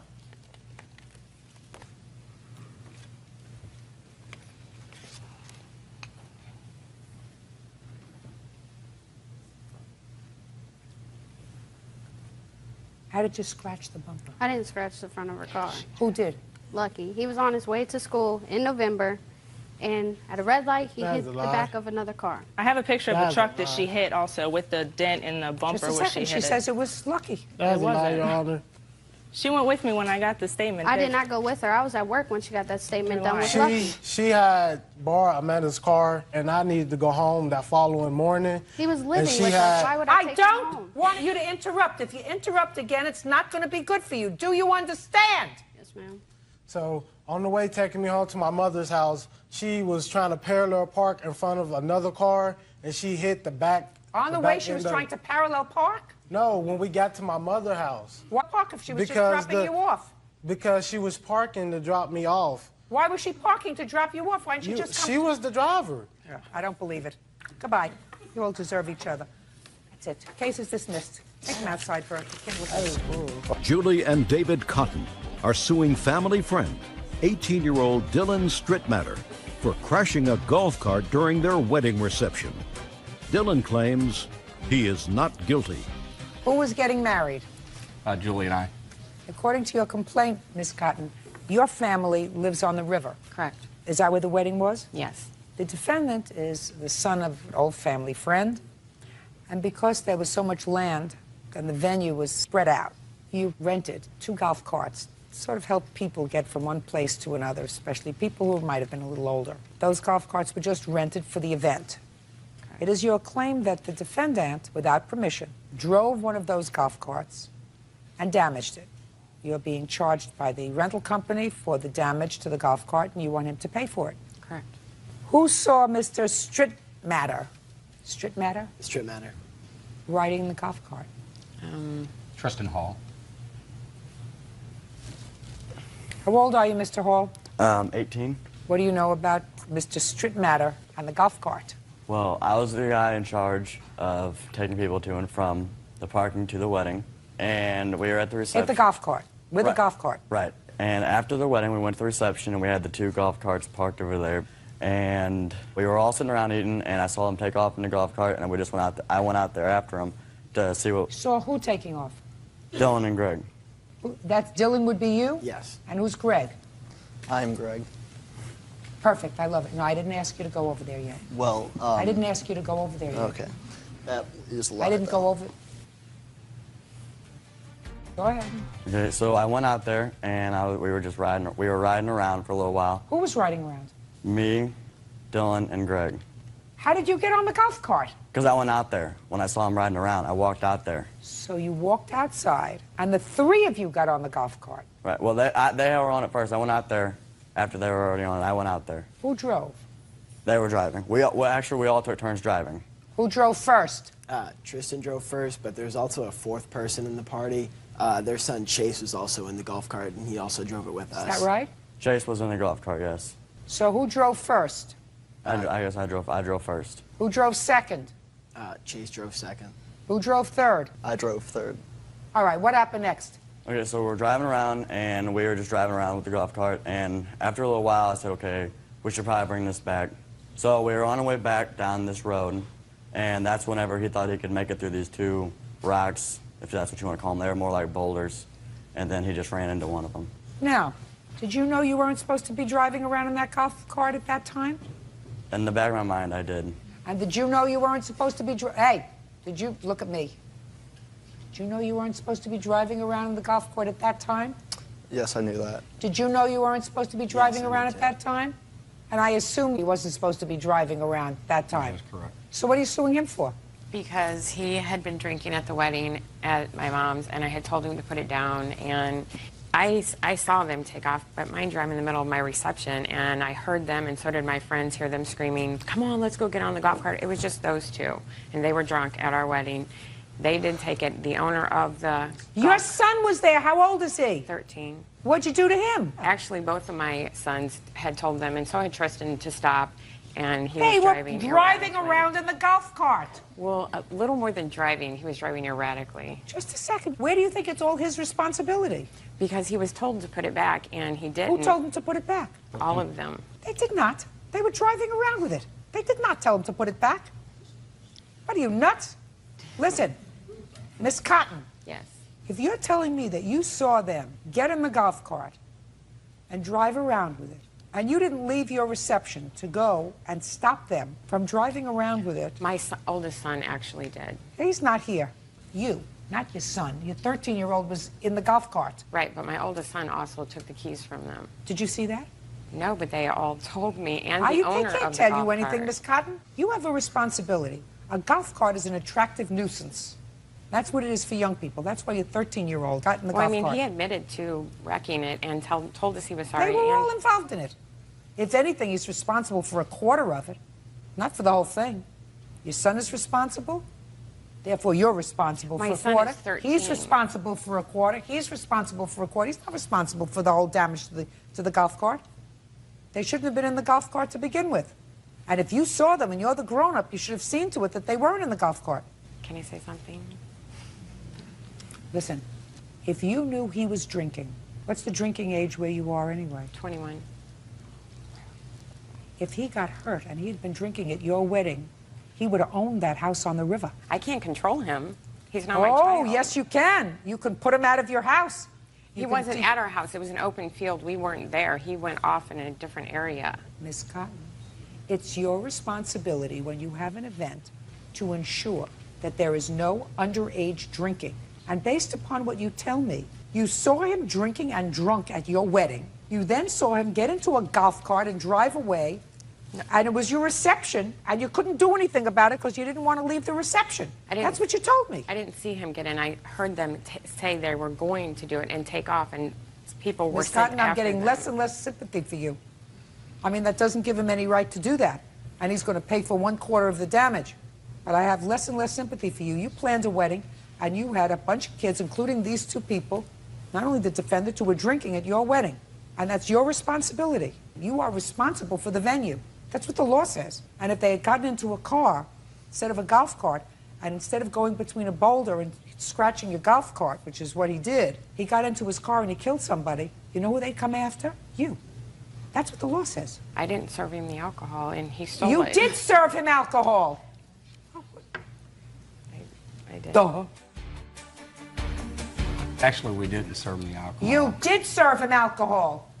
Well, I mean, it's in a bar area. Anybody can walk to the bar and get it. He didn't get it from the bar. He did go and take Did you get it from the bar? Actually, there was a fountain outside the wedding reception that had Right. wine, and there was a cup there and cups, and you could just go in and pour yourself some. And did you not look at me and I told Just a you to put second. it down? Just a second. Oh, Is yes, that what you you're did, telling me? Dylan. Then what you do is when you have children and you have open alcohol, you ensure that the children who are there don't drink the alcohol. Well, Miss Cotton, you're going to talk to me. You, me. Maybe you're used to getting the last word. I'm trying to tell you, 16 years of education and 30 years in the judicial system, it's your responsibility to ensure no underage drinking at your venue. Do you understand? Yeah. How much is it going to cost to fix this golf cart? $1,119.35. Your responsibility is $279, young man. Do you understand? Yes. Judgment for the plaintiff in the amount of $279, only because you have to accept a certain amount of responsibility. Think that's reasonable? Sure. Good. That's all. Krista Llewellyn is suing her stepfather, Ernest Flowers, for money loaned and the cost of a computer. Ernest says that Krista breached their contract. Miss Llewellyn, this is your stepfather. Yes, ma'am. It is your claim that you made a couple of loans to your stepfather. Correct. One of them was to purchase a computer that he was supposed to pay off within a year. Correct. According to you. And the second loan was for what? For a $600 post-dated check that he had, and he got into an accident, and they fell kind of behind on their bills. So he asked me to borrow the money, and I said sure, as long as he paid me back, because he had borrowed money before. And that was $600? Yes, ma'am. And how much is owed on the computer? $671. Mr. Flowers, why in the world would you borrow money from your child?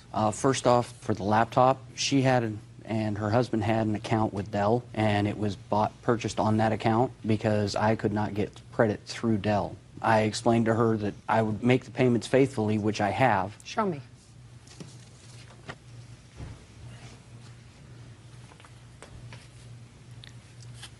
There's 3 months worth of payments. It shows that each month the payment was taken out. When was it purchased? It was purchased in February of 2006. You're just showing me 3 months' worth of payments. Yes, ma'am. That's all the further back that I can go with my bank. No, but you can get a statement from them as to how much you owe. How much was the computer? I believe $2,000.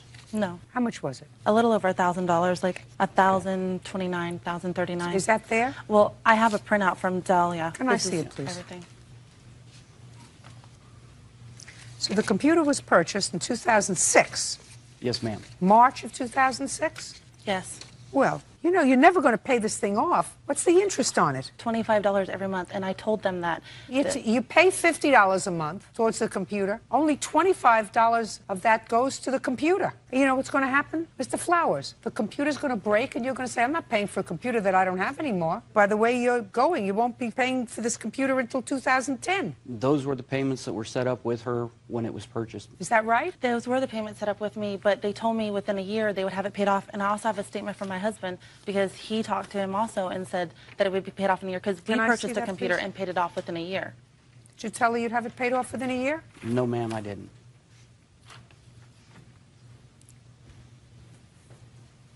Well, I accept this because it's a notarized statement for someone in the military and your husband is in Iraq. Right. He says that it was supposed to be paid off within a year. I was in a car accident on June the 13th and planned on, when I got my settlement, of clearing that bill. And? And I have not received a settlement yet, so... Well, when do you intend to get that, sir? I have no idea. It is in the lawyer's hands right now. Fine. As soon as you get it, you have to pay off the $671. Yes, ma'am. But he has been paying, according to this, he has been paying it Yes. every month. Mhm. So next time, don't let anybody use your credit. Correct. I can't do anything about the computer. Now tell me about this other check, sir, for $600. When Krista and her husband first came back from Germany and Krista moved in with my wife and I, a couple days after they moved in, I'm not sure exactly when the date was. I know the date they moved in was June the 15th. And she pays you rent. She was paying $200 every 2 weeks. So she was paying you $400 a month rent, Yes, ma'am. which covered what? As far as the rent on the house that I rent, it's $725, so So she was paying more than half of the rent that you were paying. yes, and she was not asked any money for the electricity, power, So or who gas. cares? So who cares? And she wasn't cares? asked any money to help with the food. or That's not anything. true. I was asked for money for the utilities, and I have proof, and I also have a witness that she couldn't pay her utilities the first month that I moved in. So when I moved in on June 15th, I gave her $400. Did she give you money for utilities when she first moved in? Gave him $400. She gave me nothing, ma'am. You gave it to who? I gave it to him and my mother. What about food? I bought my own food. I have an 11-monthly baby food, and I have an 11-year-old, and I purchased my own food. So she's paying you sufficient rent to live with you. Nice that she was paying you rent at all. My children, when they come home, never pay rent. Most don't. So I still don't understand the $600 loan. Before he left, he and I were out in the garage, and he handed me $600 and said that he wanted me to take care of the payday loan that I had. Your Honor. Shh. Go ahead. I explained to him at the time that I did not have the money to pay him back for that, and he said that was not a problem, that they had gotten extra money out of their taxes, and he wanted to help us out because we were helping out by having Krista live there while he was over in Iraq. Sounded like she was helping you out. Sounds to me, Mr. Flowers, as if you were in certain financial distress, because if you took out a payday loan, it means you didn't have money to cover your own bills. Otherwise, people don't take out a payday loan. And she was paying more than half of the rent on your house. So I don't know who was helping whom. Certainly, I didn't see you doing anything for her. Her mother helped out with the baby, not you. I don't see what she got out of living with you. As far as I'm concerned, I was at work. I worked 9-10 hours a day. You don't make enough money, sir, and your expenses exceeded what you earn. She was helping you out. And at the time out in the garage, when her husband gave me the money, It's not what he says that here. was a gift. It's not what he says. It's just not what he says in his notarized statement, sir. Your Honor. I can't help that. It's not what he says in his notarized statement. In any event, you should have been able to take care of yourself. You're a grown man. You don't take money from your children. You owe her the $600. What else? $180.42 for a gun that he had in pawn. Well, tell me, that's curious. I want you to tell me when you got it out of the pawn shop for him. I got it out on September 6th of '07. I went in with my sister because she was paying a pawn, and I saw his gun in the case actually for sale. So my mother's not such a nice woman. She just pawns his stuff for money and doesn't tell him sometimes. And I like Ernest. I think he's a really nice guy. And I mean, without her, he's a really nice guy. So I called him and I said, Ernest, did you know that you are going to lose your gun, that it's for sale. And he said, I didn't know that. And I said, the guy said that you could get it for $180. Did she call you from the pawn shop? She called me from the pawn shop, but she stated that the reason why she was calling was because the gentleman at the pawn shop had gotten strict instructions from me when I dropped it off there that he was not to release it to anybody but me. He admits to owing me for the gun, though. No. Because Yes, he does. I didn't ask you to go pick the I gun have a up. statement that he sent to small claims court saying that he owed me for the gun and for the dog. Let me see. Let me see. Let me see. Good. He admits to owing me for the gun. It says, do you agree that you owe the plaintiff money? Yes. If yes, how much do you agree that you owe? $344. I want you to look at this, sir. Did you remember you filled this out? Yes, ma'am, I do. But it says that you owe her then for the vet bill and the $180 for the gun. Because she had asked me afterwards to be paid back, and because of the fact that she was nice enough to do that, I was going to pay her back to be nice. Good. Now, But then, perfect. then Perfect. she So you files pay this it back to be nice. Good. So far you owe $780. Anything else? Yes, I would like the return of my rent because I paid them rent on the 1st of October, and on the 3rd, they threw me out. They had my stuff packed. They gave me 5 minutes to get my stuff. They kept some of my stuff. They broke some of my stuff. Why did they throw you out? Because my mother's got split personalities, and she's just crazy. She's not Why the did you same throw her person out? from day to day. The specific reasons I don't know. All I know is I got a phone call from my wife stating that Krista's attitude was to the point to where she wasn't willing to deal with it anymore. Fine. So and she you owe, gave her- you owe her rent. No, ma'am, because of the fact that the extra utilities that were used. Forget the extra utilities. It's ridiculous, Mr. Flowers. She paid you the rent the 1st of the month, and you threw her out the 3rd of the month. You owe her her rent. We did not throw her out. She was given the opportunity to either stay or drop her attitude. No. She chose to No. leave. You can't have a tenant, and you have to make up your mind whether you treat somebody as a tenant or your child. If you treat her as rent from her, if you treat her as a tenant, and you tell her, well, I don't like your attitude, either you have to drop your attitude or you have to move out. That's throwing her out. Can't have it both ways. She has her $200 rent back. That's $980. Anything else? No. Good. Judgment for the plaintiff in the amount of $980. Thank you. That's all. 19-year-old Gabriel Chavarria says ex-girlfriend Erica Kallick owes for burning his clothes and punching him. Erica is countersuing, claiming Gabriel gave her a black eye. Mr. Chavarria, the defendant is your former girlfriend, according to your complaint, after an argument at your sister's house. Is this your sister? That is correct. Miss Kallick assaulted you, and later she burned some clothes that you had been laundering at her house. Miss Kallick says she didn't burn your clothes, she doesn't know what you're talking about, but that you assaulted her during this altercation, and she is counterclaiming. Now, when did this altercation take place at your sister's house? On October 7, 2005, Tell me about it. I was in the process of moving my clothing from my friend's house to my mom's house. So I asked Erica if I can do my laundry at her mom's house, and she said Why yeah, didn't you do the laundry at your mother's house? because she doesn't have a washer and dryer. Do you have a key to that house? No, How did you get in? her brother was there. Who was this? That's her brother. Did you let him into the house? No, he wasn't there. Like, I don't remember him letting him in. Don't speak. Okay, go ahead. Okay, and I did my laundry, and there's some things that I dry, and then there's other things that I hang up. So I hung up all my clothing in her closet. You hung up wet clothes in her closet? I hung up my jeans, some of my work shirts, a couple sweaters, and that's about it. Go ahead. So I went and picked her up at about 12:30. Where did you pick her up from? From school. Where do you go to school? At Spokane Community College. What are you studying? I'm going for administrative systems. What time did he pick you up at school? 12:30. And where did you go? We went back to my house. When you got back to your house, was his laundry dry or wet? When he left him from his friend's house, they were still in his trunk. He never did laundry at my house. He was going to, but we ended up going to go look for apartments to live in. How do you know they were in his trunk? Because he had brought them from his friend Mike's house. What I'm asking you, Miss Kallick, is how do you know his clothes were in his trunk? Okay, I don't know. I'm assuming that they were. Fine. What did you go to your house for? Because we went and got a paper, and we sat there at my house and like circled apartments and called and made appointments to go look at the apartments. Where was your brother? He was in his room. Did you see him there? Yes. Did you go into his room? Yes. He didn't come out to you. You went into his room. Well, not at this time. He was... I'm just asking you a question. No, I went into his room. That's what I asked you. Next. When we were looking for apartments, we went to one place, and we didn't really like it, so we decided to go to my sister's house, Clarissa. me and Clarissa's ex-boyfriend went to the store. And when I came back, my friend Mike said Erica's in the room talking to her ex-boyfriend. So I went to listen on the phone to see if it was true. And she was on the phone Just a second. What do you mean you went to listen in on the phone? I went into my sister's room to And you picked up the extension? Yeah. That's pretty gross. Okay. Then I went into the room and asked Erica why she was calling her ex-boyfriend. And then she said, "Why do you care?" And I was like, "Because I'm your boyfriend." I was like, "Would you want me to be calling my ex-girlfriend at one of your brother or sister's house and then be trying to hide it from my sisters like you're doing, like you're going to go cheat on me or something?" Then she got up and she's like, "Oh, you're always so jealous." And she started cussing me out and screaming at me. Then I took the phone from her, and then that's How when did you get the phone from her? Because I told her to leave. Well, so far, all I'm hearing is, and I said to her, "How would you think you would feel if it were me talking to an ex-girlfriend at your brother's house?" And I took the phone from her. Tell me how you took the phone from her, sir.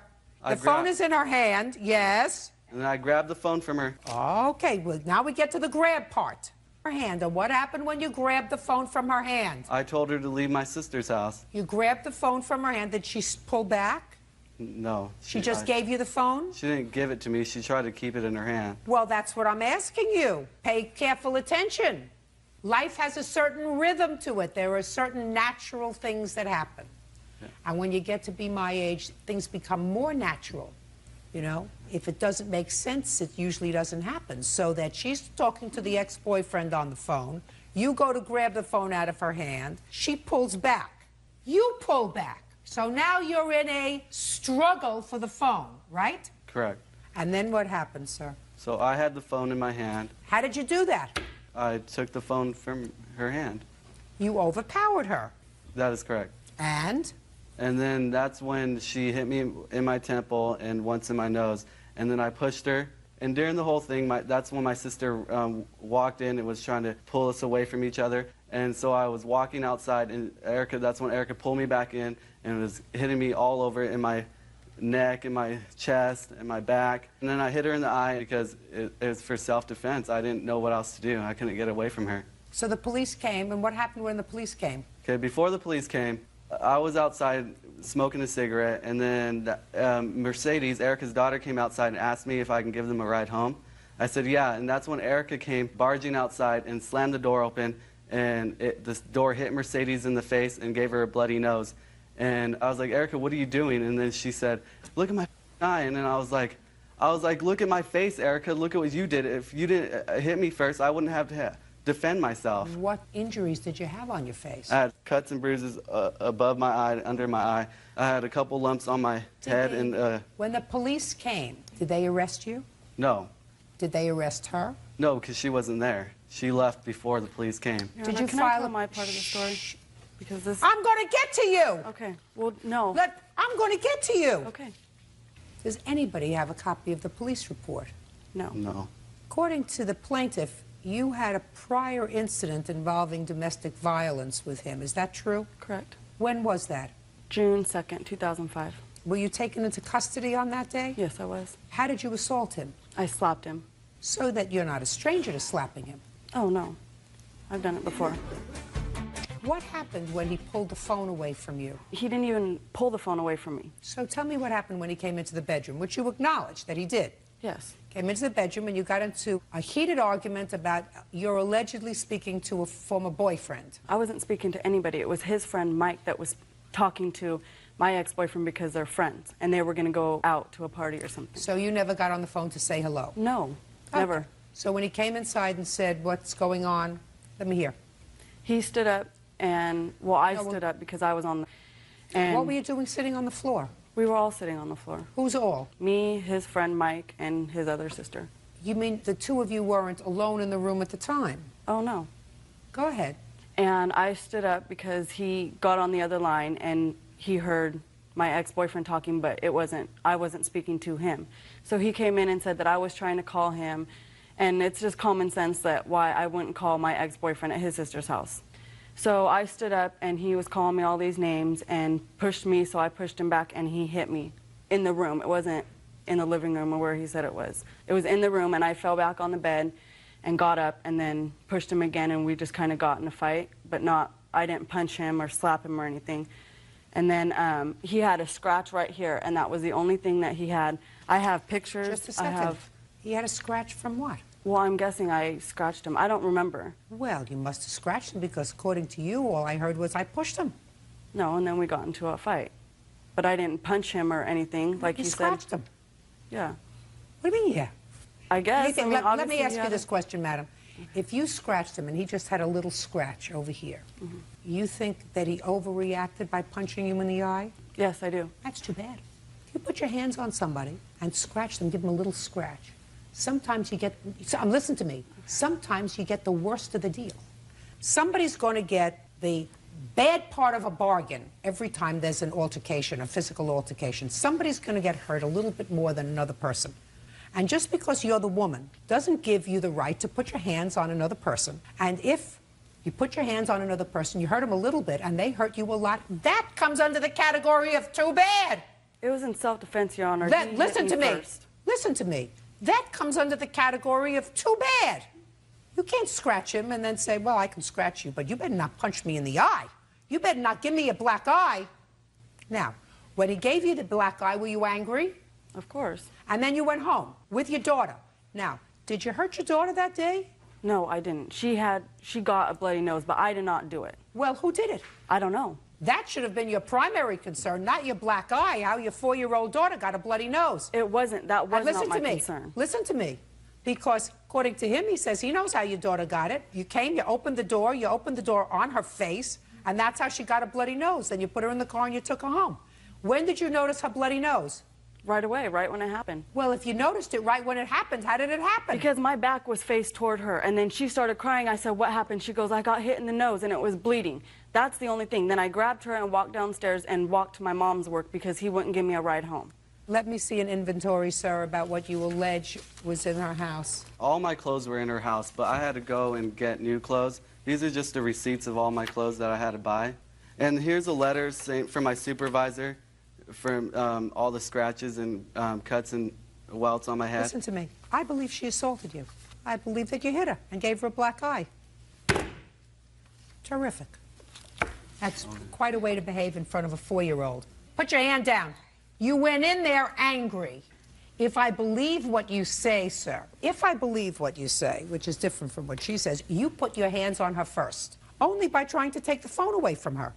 That is correct. You struggled over the phone. You have no right to put your hands on anybody in an aggressive way.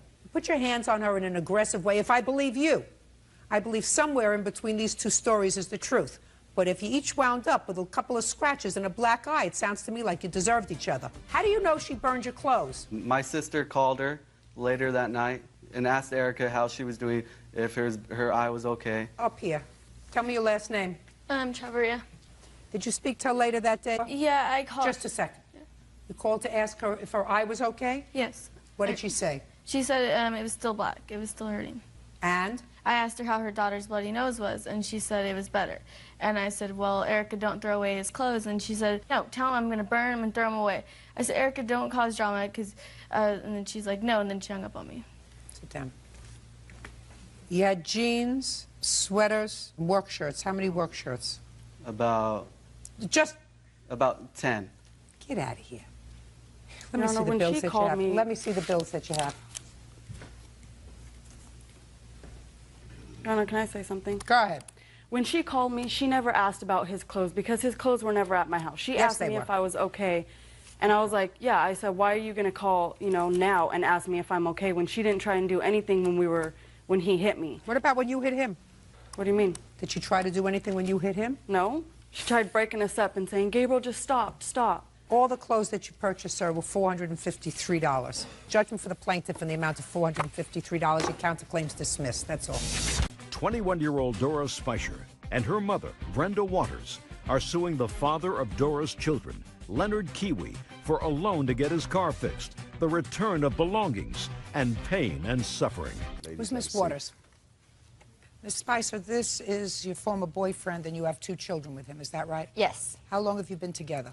We were together a little over 5 years. How old are you now? 21. And how old are you? 24. So you were 19, you were a baby. You were I was 16 when we got together. And how old are your children? 3 and 16 months. According to your complaint, things in the relationship went south. You had gone to bartend at a party. Mr. Kiwi came to the party. He didn't like the way you were dressed. He thought you were being flirtatious. You even went so far as to wear makeup. There was an altercation, and you left. Yes. Him. Yes. Took the children, and you went to your mother's? Yes. According to your complaint, he refuses to return your personal property. Yes. That's what the case is about. And that personal property, you're talking about your clothing? Yes. And your children's clothing? Yes. What else? My daughter's TV and DVD player that my mom bought her for Christmas. Your daughter, who's 3 years old, got a TV and a DVD player? Yes. Get over it. Now, Mr. Kiwi, let's deal with this one thing at a time, sir. Do you have her clothing? No, I allowed her to come over on an agreement. On December 23rd, they agreed to me that I wouldn't call the police on them, that they could come over and. What happened to her clothing? She came and got it with her mother and stepfather. What and about all the of her children's stuff. clothing? She took some of it, but basically almost all of it, and left me with like a couple pairs of clothes that don't even fit them. Did you go there with your mother? Yes, I didn't get all of my clothes. I still had some clothes there, and I didn't take all the kids' clothes. There's still clothes in totes in the garage that fit the girls. Well, just a second. He's their father. Who bought the clothes? He did. My mom did. His mom did. His sister did. Well, Lisa, you can't take all the clothing. I don't want all the clothes. You took some? Yes. Good. So, and some he has? Yes.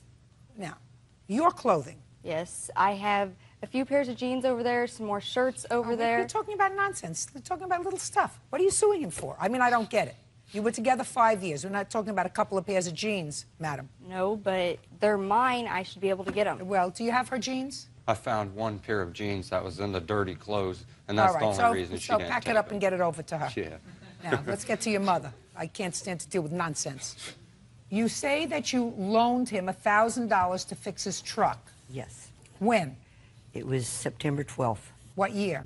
Did she give you $1,000 to fix your truck? No, she found a gentleman who at a bar who works on vehicles, and at first I was going to sell my Explorer to him, parted it out. Did but then she he pay said he could- $1,000 to have your truck fixed? Yes, Okay. Now, it is your defense to that yes. that you had loaned her $3,000 a year before. Well, I took out a loan for $3,000 because I was $1,000 behind on rent, so I paid $1,000 on rent, and I gave her $2,000 so their house would not be foreclosed on because they've took out like 4 mortgages on their home. When did you give her the $2,000? Before the Explorer was fixed. Do you have any proof of that? The only thing that I would have had was be like from my bank that say I paid off the loan, but unfortunately I didn't bring that because it's not paid off yet. Okay. Tell me how it came about that you gave her the $2,000. Tell me about it. You know, I'm a good judge of what's true Dora and what's was not. crying and stuff, and I felt sorry for him because I thought we were family then, but I can see, I guess we're not. And I was just being nice and helping him out. No, tell me how it came about. Did she come to you and tell you she needed the money? No, she spoke to Dora, and Dora was telling me Dora, about it. look at me. When was it that your mother fell? Look at me. I didn't finish the question yet. When did your mother fall behind in her mortgage payments? It was back in 2005, and he did loan her $2,000, but it wasn't from a loan. It was with his 2005 income tax. I don't care what it was from. 2006. Your mother said it was 2006. It was 2006. So, how much money did you receive from him? $2,000, and it was paid back in monthly payments of $500 a month, starting with the month of April and ended in the month of August. Show me. I gave it to Dora, and they paid their rent with it. She gave me cash. This was never brought up about the $2,000. This was prior. We'd borrowed the money from him, and I've only got 1 mortgage on my house. I don't have 4 mortgages. Whatever, you have 4 mortgages, you have 1 mortgage. He loaned you $2,000. When? It was in March. March of what year? 2006. And what month did she fix the truck? September of '06. Yes. And how much did you pay him back, according to you? I paid him $500 a month for 4 months, starting in the month of April. It was originally agreed that we were going to start paying in May, the $500, but they were low on money at the time and stuff, so I started paying the money back in April. I paid him back $500 in April, $500 in May, $500 in June, and $500 in July. Did she pay you back any of the money? Not all of it. How much did she pay you back? I'm not sure. She'd give the money to Dora, like she'd say, and then Dora would say that she was paying us, but I didn't see any of the money. In what month did your mother give you the first payment of $500? Around the 3rd of April because we didn't have our rent money. And when did she give you the second payment? Towards the end of May because we spent it on my daughter's 3rd birthday party. End of May. And when did she give you the third payment? Sometime in June, I don't know when. And the last payment, I guess sometime in July. I don't remember the exact date, but she paid us back. And that's why she made the agreement to fix the Explorer for us because we were down on money then. Tell me how it came about that you paid this $1,000 for him. My daughter had called me. Scott also has a Ford Escort. Just tell me, your daughter called you and what? Their Ford Escort was broke down. Scott did not have transportation to go to work. She was upset because she didn't want him to lose his job because the Escort was broke down. I loaned him some money to help for parts on that, and then I said that I would pay for the Explorer to be fixed so that they would have 2 cars that were running, because at that time Dora was trying to find a job so she could make income also. So I loaned him the money. I have a gentleman that I work where I work. Listen to me. You have no contract with him, your daughter. You know, just because they're no longer together, which is what's happened, just because they're no longer together doesn't mean that you come to court and you claim things that really aren't so. It sounds to me as if he wasn't totally a bad guy. A little controlling, perhaps. You know you're a little controlling, Mr. Kiwi. Yeah. But it doesn't sound like he's a bad guy. He thought you were all family. He gave you $2,000 from his tax returns when you needed it. He didn't even ask to see the return of the money. You say you gave it to your daughter. She did whatever she wanted to do with it. She paid bills, she paid the rent, she did everything. She never showed it to him. And he was the only one working, right? So he was making a family. Just because they're no longer together and things aren't good anymore doesn't mean that you come to court over a pair of jeans that was in the laundry and fixing the truck so that your daughter would have a car and the boyfriend would have a car. She never got the now, car. Do me a favor. Do me a favor. I have other things to do today. You have a counterclaim? Yes, ma'am. Well, your counterclaim says that you don't see your children. Yes. That's your counterclaim. Yes. That's for a different court, sir. Okay. Are you in another court about seeing your children? Yes. Do you see your children now? Every now and then, but it's a very big hassle because they will not take my children to the designated spot because it is not in writing. So since it's not in writing, they make me go to their house, and they know I cannot go over there because I have an ex parte. And when I go over there to see my kids, they call the police. Her mother comes out and stepfather and tries to kick my butt, so I got ex partes against them as well, her mother and stepfather. What arrangement? Uncross your arms. What arrangements have you made for Mr. Kiwi to see his children? Don't look over there. We have called him, here.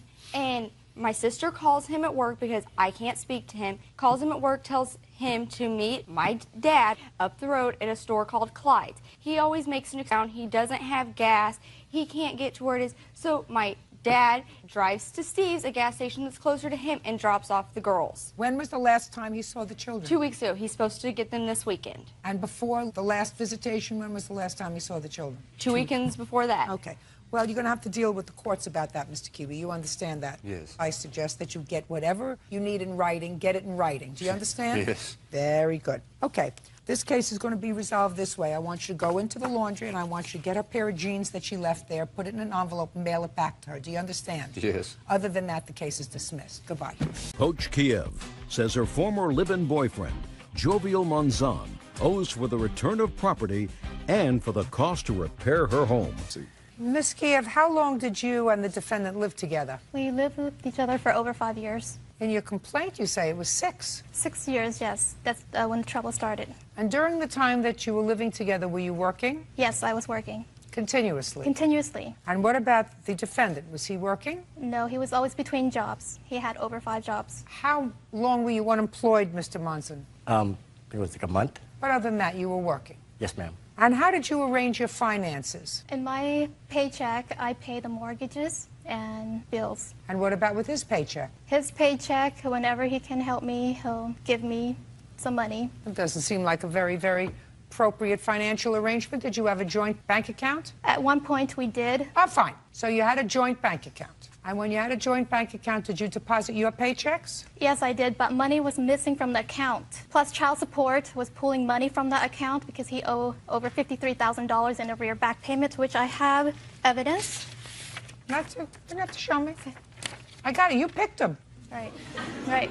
Bad apple. Well, I would have figured that out if it's true within a year, not 6 years. You have no children together? No. Perfect. This is your complaint. You say that he trashed your house when he moved out, and you want him to fix up the house, that he also took all the property in the house. When he moved out, you want the return of value of your property. Also say that he has a car that was evidently in both your names. You don't necessarily want the car back, but you want your name off the title because you don't want to be responsible for the car anymore. Correct. Now, Mr. Monzon says that the car is just as much his as it is yours, right? Yes, ma'am. Who paid for it? Apparently I did. What do you mean apparently? What does that mean? Because she said that I didn't make the house payment, so then my check only paid the Montero, so I guess the Montero's mine then. I have... I mean, that's what she told me. My check wasn't making the house payment. It was just paying the bills in the Montero. Hello, how did you make the house payment then? Did you take any property from the house, sir? The property I took from the house... No, the answer is either yes, I did. Or no. What property did you take from the house? I took some furniture that I bought. That you bought when? When we were together. From what money? Is not an answer. Like August. From the money August? I mean, what'd you say about the furniture? I mean, you're confusing me, I'm sorry. I want you to try to pay attention, not try to think ahead. Okay. It will be too taxing for you. I want you to think of what I'm saying just at the moment. Do you understand? Yes, ma'am. Where did you get the money from that you used to purchase the furniture? Oh, from my check, from my work, my job. Okay. Did you deposit it in a bank account? No, I gave her my check, and I had my own money. You mean you had different money from the money that you earned from your work? Since we were no longer together, as she claimed, I wasn't going to give her the rest of my check anymore. I'm asking you about the furniture that you purchased, sir, that was in the house. Yes, I purchased it. Oh. See, this is not going to be easy. Listen, almost marrieds don't cut it in court, especially this one. Is not particularly interested in your almost married debt, your almost married joint property, your almost married bank accounts. You choose to get married, we've created an entire and an elaborate court system to deal with that. You choose to live together without benefit of marriage. There are certain things that you're going to fall short when the relationship terminates. Do you understand? Yes, ma'am. Very good. So, you want the furniture or the car? I'll take the car. Perfect. Where's the title? I had the register already in my name, because that's what she wanted. Fine, so it's out of her name now. Yes, it is.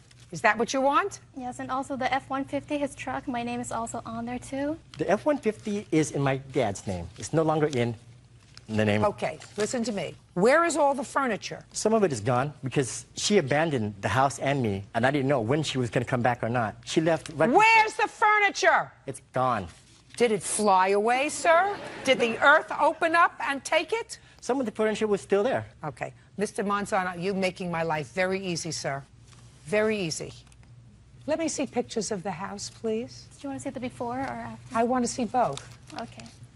And the property that he took from the house, give me an approximate value of this furniture that's gone. The ones that I'm concerned about are my computer, armor, passport, necklace that I got from my mom, my late mother, and... That's not furniture, madam. You're not talking furniture.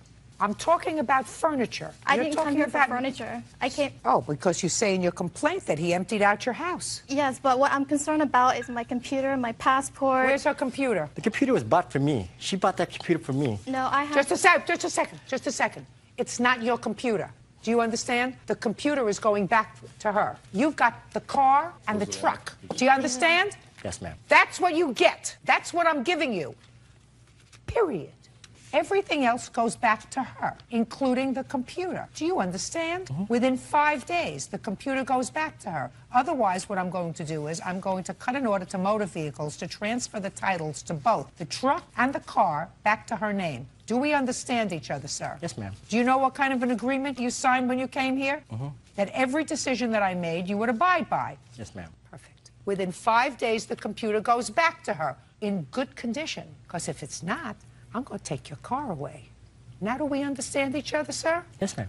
Perfect. Okay. Now I see the nice house. By the way, you have her passport, too? No. You're going to have to write away for another passport. All right, it's got a nice house. Can I see the after, please? Perfect. Oh, my goodness gracious me. Mr. Monzone, what were you so angry about, sir? Well, I was angry at her, but I didn't take it out on the house. House don't hit back. I understand from reading the complaint that there came a time when you weren't there. He changed the locks on the house. Did you change the locks on him? Prior to November, I did. Did you let him back in? No, he kicked the door in. And what did you do? I called the police because And the police told you that you couldn't lock him out? No. Okay. Did he come back into the house? He came back into the house. How? He kicked the door into the house. You already told me that he kicked the door once. Right. And the police were called. Right. What happened when the police were called? They told me that you shouldn't have locked him out because he has every right to be here. You shouldn't have. That's what I thought. Because I was coming home from work, and I didn't know I was being locked out anyways. I would have locked you out a long time ago, but that's just me. Who made the holes in the wall, sir? I don't believe you. Okay. I don't believe you at all. When I left the house, it was in good condition. Not now. So either you did it or she destroyed her own house. Your Honor, I was served some papers from one of her lawyers saying that they hear voices in the house. And, like, if they hear voices in the house and I'm at work, hello, what did that tell you? Somebody else is in the house. Call the police, I'm being robbed. Mr. Monzon, you walked out of the house with probably the only two valuable things that were there, which were a car and a truck. Now you say one is in your father's name. How did it get in your father's name? He was the one who bought me that truck, and they just put it in our name just to show him how much they cared about us, that they didn't want nothing to do with it. He bought the truck for? For me, but to put it in our name. He put it in your name because you owed back child support, and they were going to take the truck if you put it in your name alone. Who are you kidding? No, that wasn't the reason why. Wasn't the reason why? No, but it was a very good reason. Is that smart of me to think of that? Yeah, it is, but it wasn't though. Right. Right. I'm just going to cost you to clean up this mess. I don't live there, so it's hard for me to get somebody to go and give an estimate. I've been working with my realtor, and she's been trying to get someone out there also, and we haven't. Well, how do you expect me to figure it out? It's a lot of damage. I have receipts from when I installed the carpet, brand new carpet, and the stove that he damaged. I have receipts of it. In what year did you install that? It was July '06 when I had the house on the market. And was he living there in July of '06? July '06, he actually went to rehab, drug rehab. He was gone for a week. You had been living with him. So if you put the new carpet in the house, madam, it's from monies that you had pooled together. No, this is money from refinancing my house. How much did you take out of the house? I took out to pay off the car, which was $21,000 on the car, and which car? The Montero. You paid off the Montero? I paid off the Montero. I have the refinancing paperwork. Shows the check distributed to Mitsubishi. Can I see that, please? You paid off the car? Yes, I did. You want the car? I do want the car back. Oh, you want the car? But he refused to give me back the car, so I said, if you want to keep the car, then take my name off the title because I don't want any responsibility. But if I can get my car back, I would love to have my car back because I paid for that. She says she took out a home equity loan and refinanced the house for $21,000 and paid off the Montero. Is that true? I have paperwork here. I guess so. I mean, like, What year is the Montero? 2002. How much was it? $800 and something that apparently I was making the payments on. So you can't pay for both the house and the car at the same time? No, but apparently she said she was. It's her car and the house. Your Honor, the house, we bought the house together. I mean, like, I'm not even countersuing against that. When was the house purchased? It was purchased like 2 years ago, which my parents gave her $15,000 so she can purchase the house. We could. So, Gotcha.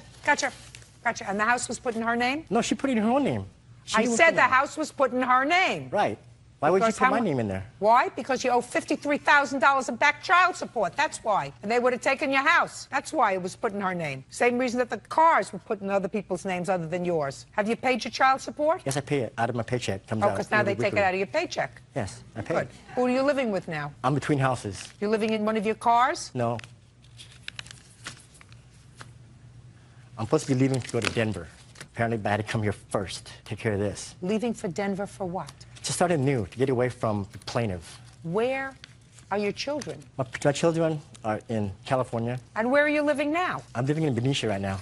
In California? Yes. So you're moving hundreds of miles away from your children? Yes. Oh. Yeah, I know. I chose her over my kids. Stupid, huh? She gave me the choice. Listen to me. Yeah, I know. Nobody makes you make that choice, sir. You're right. Nobody makes you make that choice. Biggest one I made. Okay.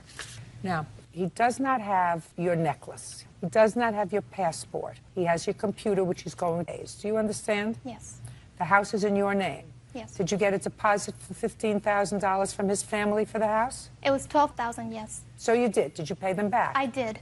When? I borrowed $12,000 for the first house that I bought. When I sold that house and made some money, I paid them back after I sold the first house. What about a down payment on this house? I bought it with 0 down. With 0 down? Yes. The money was to put in the bank to show that I can make the payment. And where did you get that money from? I borrowed from my sister and from his mother. From his mother? Yes. Did you give it back to her? I did. Yes, I did. Did she give it back to your mother? I don't know. You were there. Okay, fine. Okay. You get your computer back, and I believe that you're entitled to money for the car because I believe that you made a substantial payment on the car. He's going to take your name off the title. He says he's already taken care of that. But I believe you when you say you took out a home equity line of credit, and from that you paid off the Montero, so I'm giving you a judgment for $5,000, unless you want to turn the car over to her. What's your pleasure?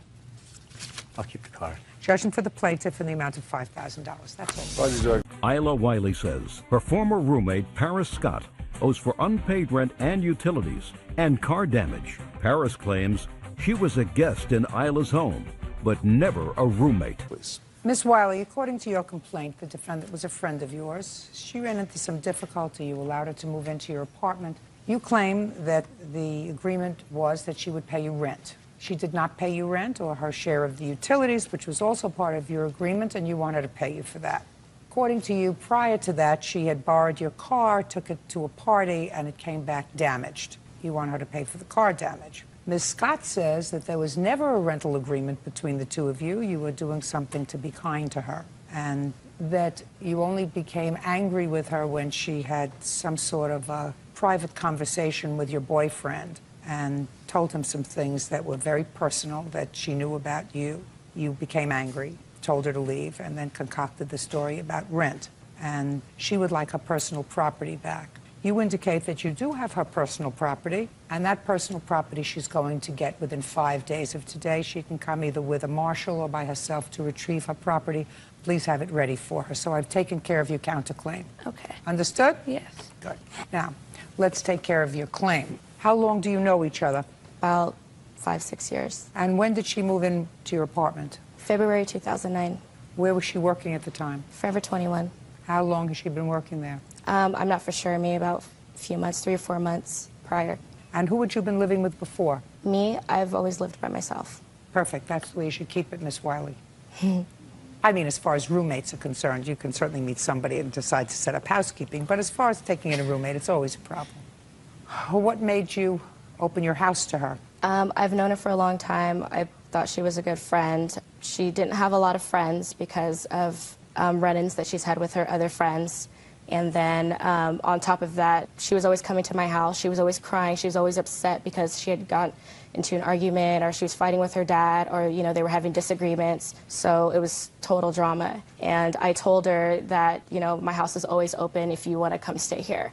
So then she asked me, like, how much would it be if I rented? And I told her you would have to pay half rent, which would be about $850 or more a month, including utilities. And she said that would be perfectly fine because she's working, and then that on top of that, you know, her mother and her father would help her with rent. So I told her that would be okay, and so I allowed her to start, you know, slowly and gradually moving her things in. How many bedrooms do you have? It's a 2-bedroom, 2-bath. So she moved into one of the bedrooms? Yes. In February. And when did she leave? She left in May when I told her to move her things. You were working all that time? Yes, I was.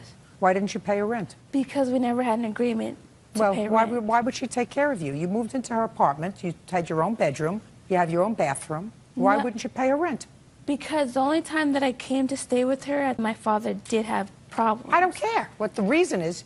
How old are you? I'm 21. Well, 21 years old. And you I have was a still job. living with my family. You have a job. Are you telling me you didn't live with her? I stayed with her from time to time. I didn't live with her for a constant, like, month after month. I'm sorry, she did live with me. I did stay with her, and I would go home or stay with someone else. Hey, your problem is you don't have a mind, because if you had a mind, you would remember what you signed, which was your sworn statement. You want me to read it to you? You can if you want. We never once had a conversation about rent prior to me moving in. In April, my family was evicted from their place and was scrambling to find a new home. She allowed my family also to store new things in her apartment. Although I stayed there part of the time, I did bounce from place to place. Yes. I never moved in permanently. She let me Give stay me there. the name of the people that you bounced to. My witness, Latice, and then I went back home with my family. Last name? Hampton. When did she stay with you? She started staying at my house in May, the beginning of May. May? Thank Yes. you. You may sit down. We're not interested in May. We're interested in February, March, and April. I never moved in February. I was still at home. She doesn't have a specific date that I moved in. What stuff do you have at her house that you're counterclaiming for? I do have a suitcase of clothes. So you have clothes? Yes. What else do you have? You said you have my personal... Like, in the suitcase, I have, like, a mirror that my sister bought me for Christmas. The suitcase is stuff that we were packing up from the house that my family had to move out of. That's why that suitcase is there. I do have clothes there when I would stay with her. That's the other stuff. I want to know where else you would bounce to. You said you bounced. I would go back home. I would go back home and stay with my family. They were evicted in April. No, they weren't. Yes, you said my family was evicted in April. Not in April, because we just moved In out. April 2009, my family was evicted from their place. I never said in April that... Would you show this to her, please?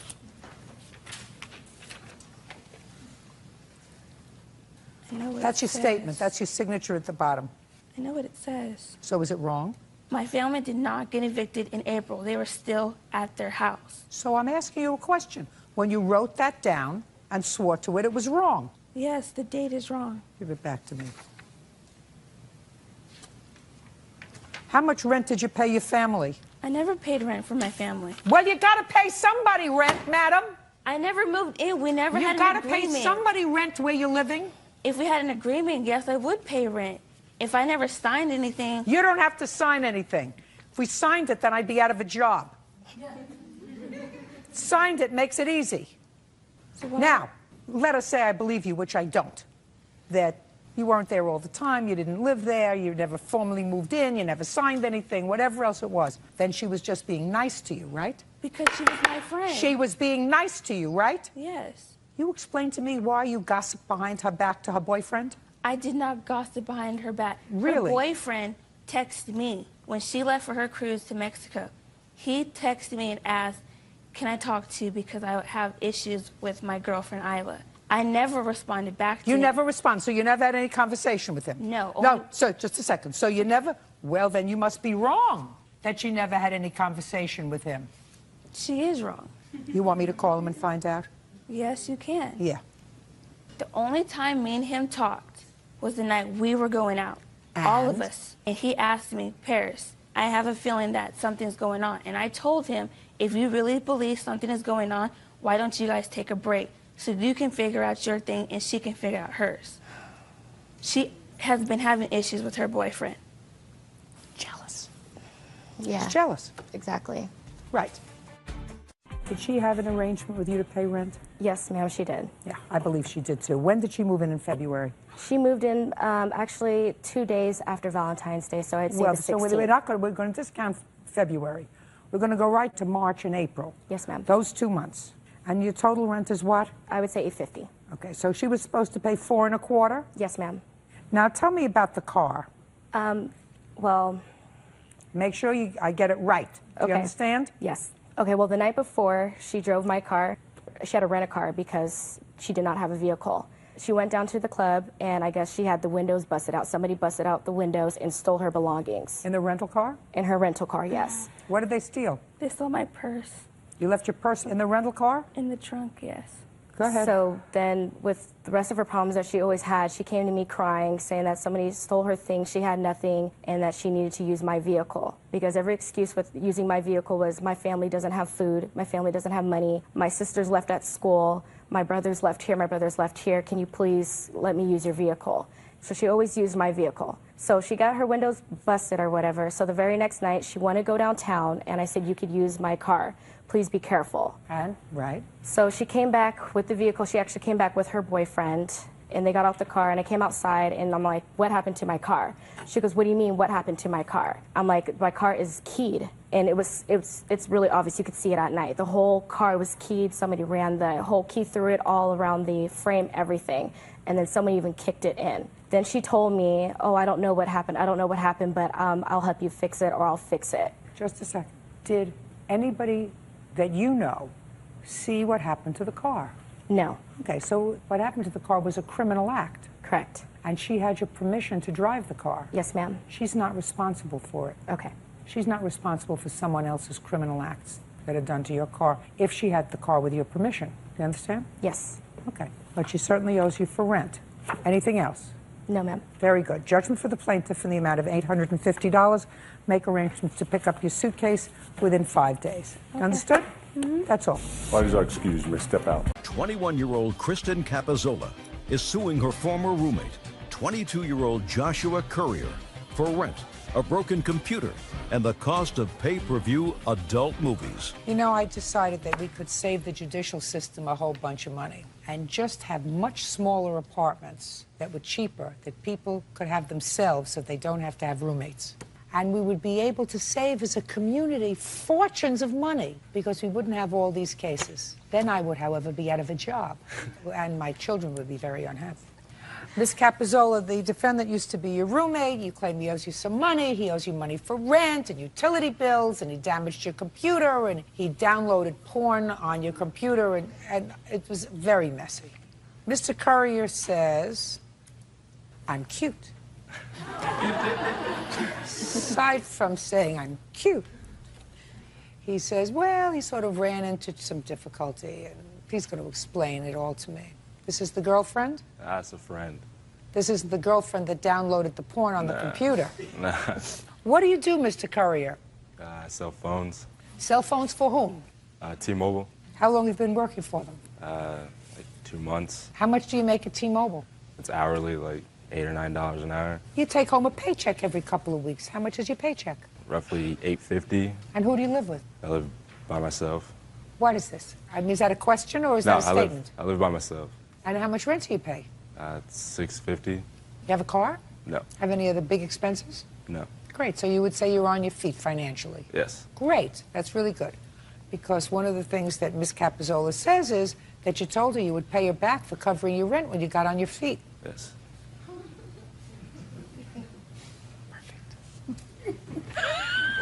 She's got to back into it, that's all. You know, you can't get on there right in the front. Right in the front's boring. You got to back into it. There you go. Right? That's right. All right, Ms. Capizzola, when did you start to room with, and it was just a roommate, is that right? Yes. Just a roommate. The charming Mr. Courier. October of 2006, he contacted me looking for a place to stay. I offered mine and my mother's home, with her permission, of course.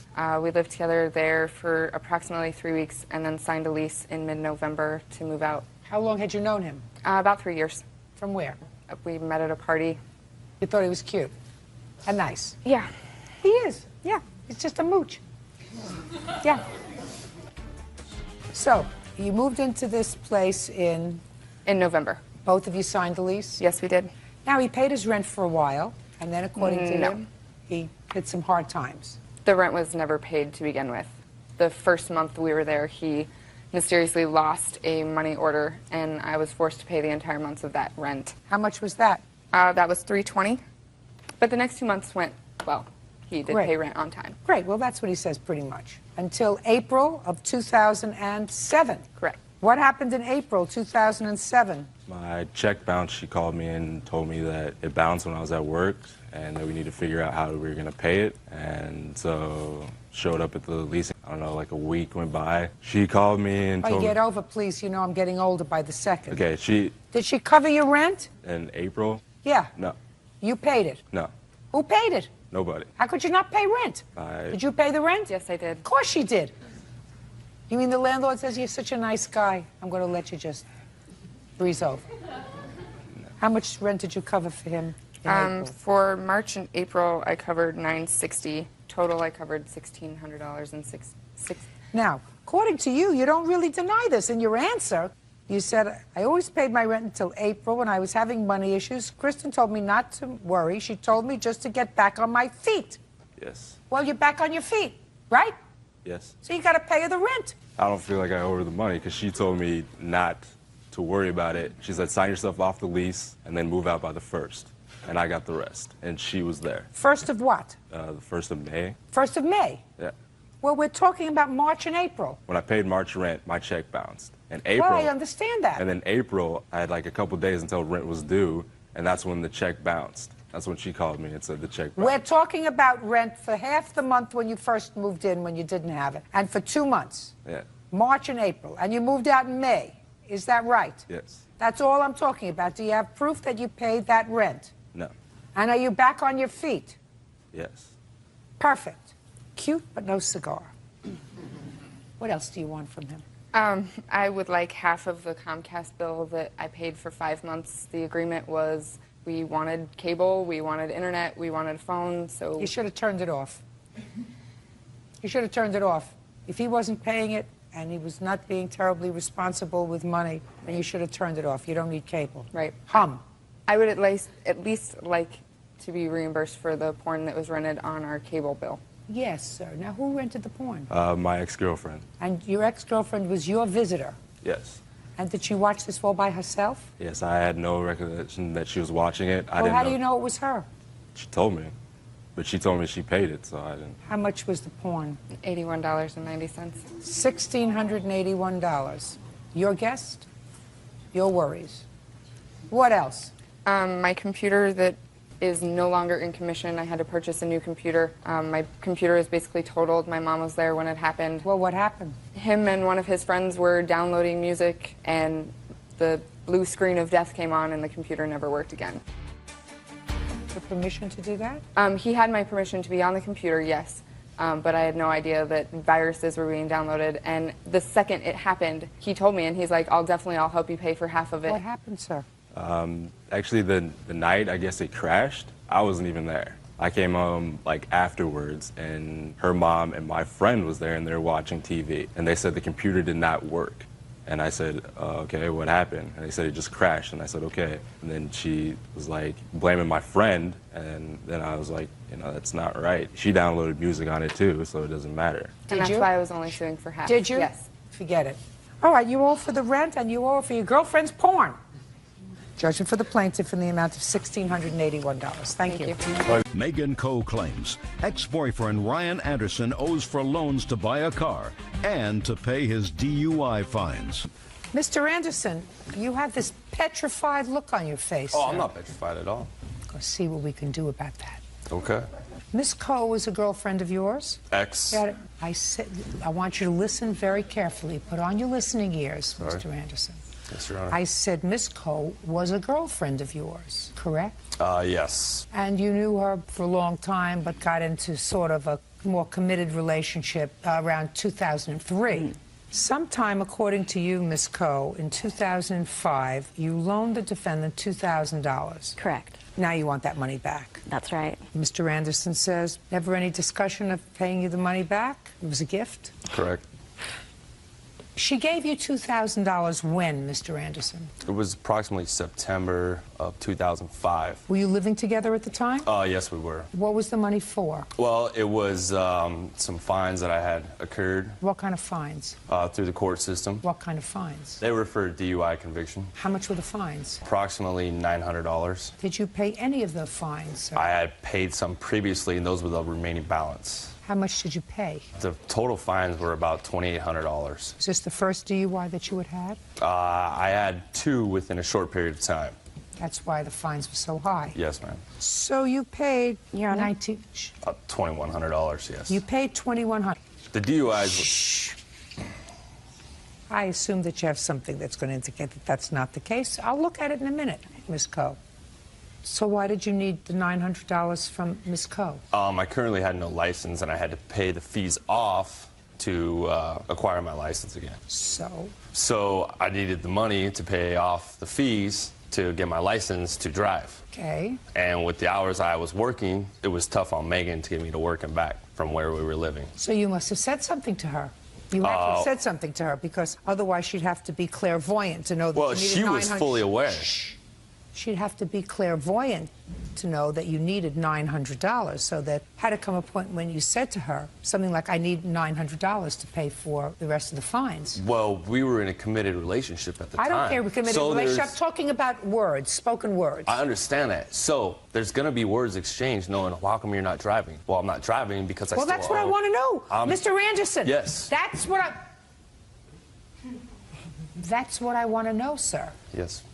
I want to know what the conversation was, what you said, yes, and what she said. Megan knew of my circumstances. Don't tell me what she knew. I want to know what Okay, Megan you knew said. because of words being exchanged to each other. I want the words. I had told Megan that I had received 2 DUIs in the past, and I still owed an amount of $900 that I had to pay to acquire my license. And she said to you? And it came to a point where she told me when I was eligible for that she would help me pay for those fines. And what did you say to her? That I said that would be great. I could use that, then I could get a car, and I could get my license. And she said, fine. Yes. And that's when she gave you the $900. That's when the $900 came into play for the fees, yes. And what was the other money she gave you? Apparently, she paid $1,000 for a 1983 GMC Jimmy. What do you mean apparently? What is that? I've never seen a receipt or a bill of sale for it. Well, who got the Jimmy?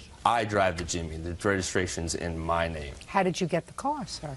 Megan knew somebody who was selling the vehicle, and she told me that she had given the gentleman $1,000 for the 1983 Jimmy. Okay, I never saw a bill of sale. And how did she give you the car? He drove the car to my house. I looked at it and said, okay, you know, not a mechanic or anything, didn't look under the hood, didn't do any of that. You know, looked at it, it was in, you know, good condition for a 1983, had low miles. It's like, all right, $1,000, that's a good deal. You know, the book value's $1,500. No, that's not a problem. So she gave me the keys, went down as soon as I could with the fees paid, and got my license and got the car registered under my name. Okay, and that's the money? Yes. So it's $1,900? Approximately $1,900, yes.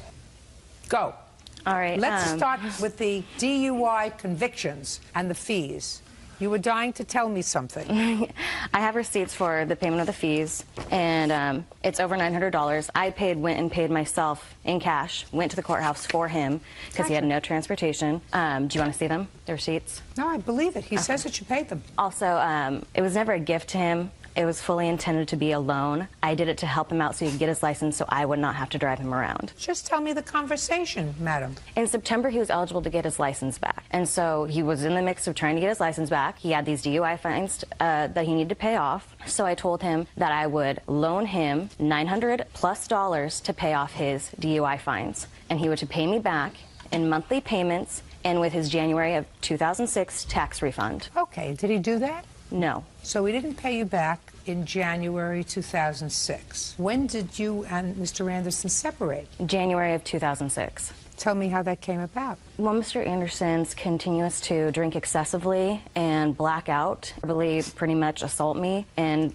pretty much say rude things to me. It pretty much came to the point the last night I was there that I had to sleep in front of the door so he would not leave and drink and drive again. Okay, so the fines you paid, and what about the car? How did that come about? He needed a car. I told him that I would loan him $1,000, and he would pay me back the same way as the DUI fines. How did you find the car? My friend was selling his GMC Jimmy. It was $1,000. I asked him if I could buy it from him for Ryan, and he said yes. And you gave him a check?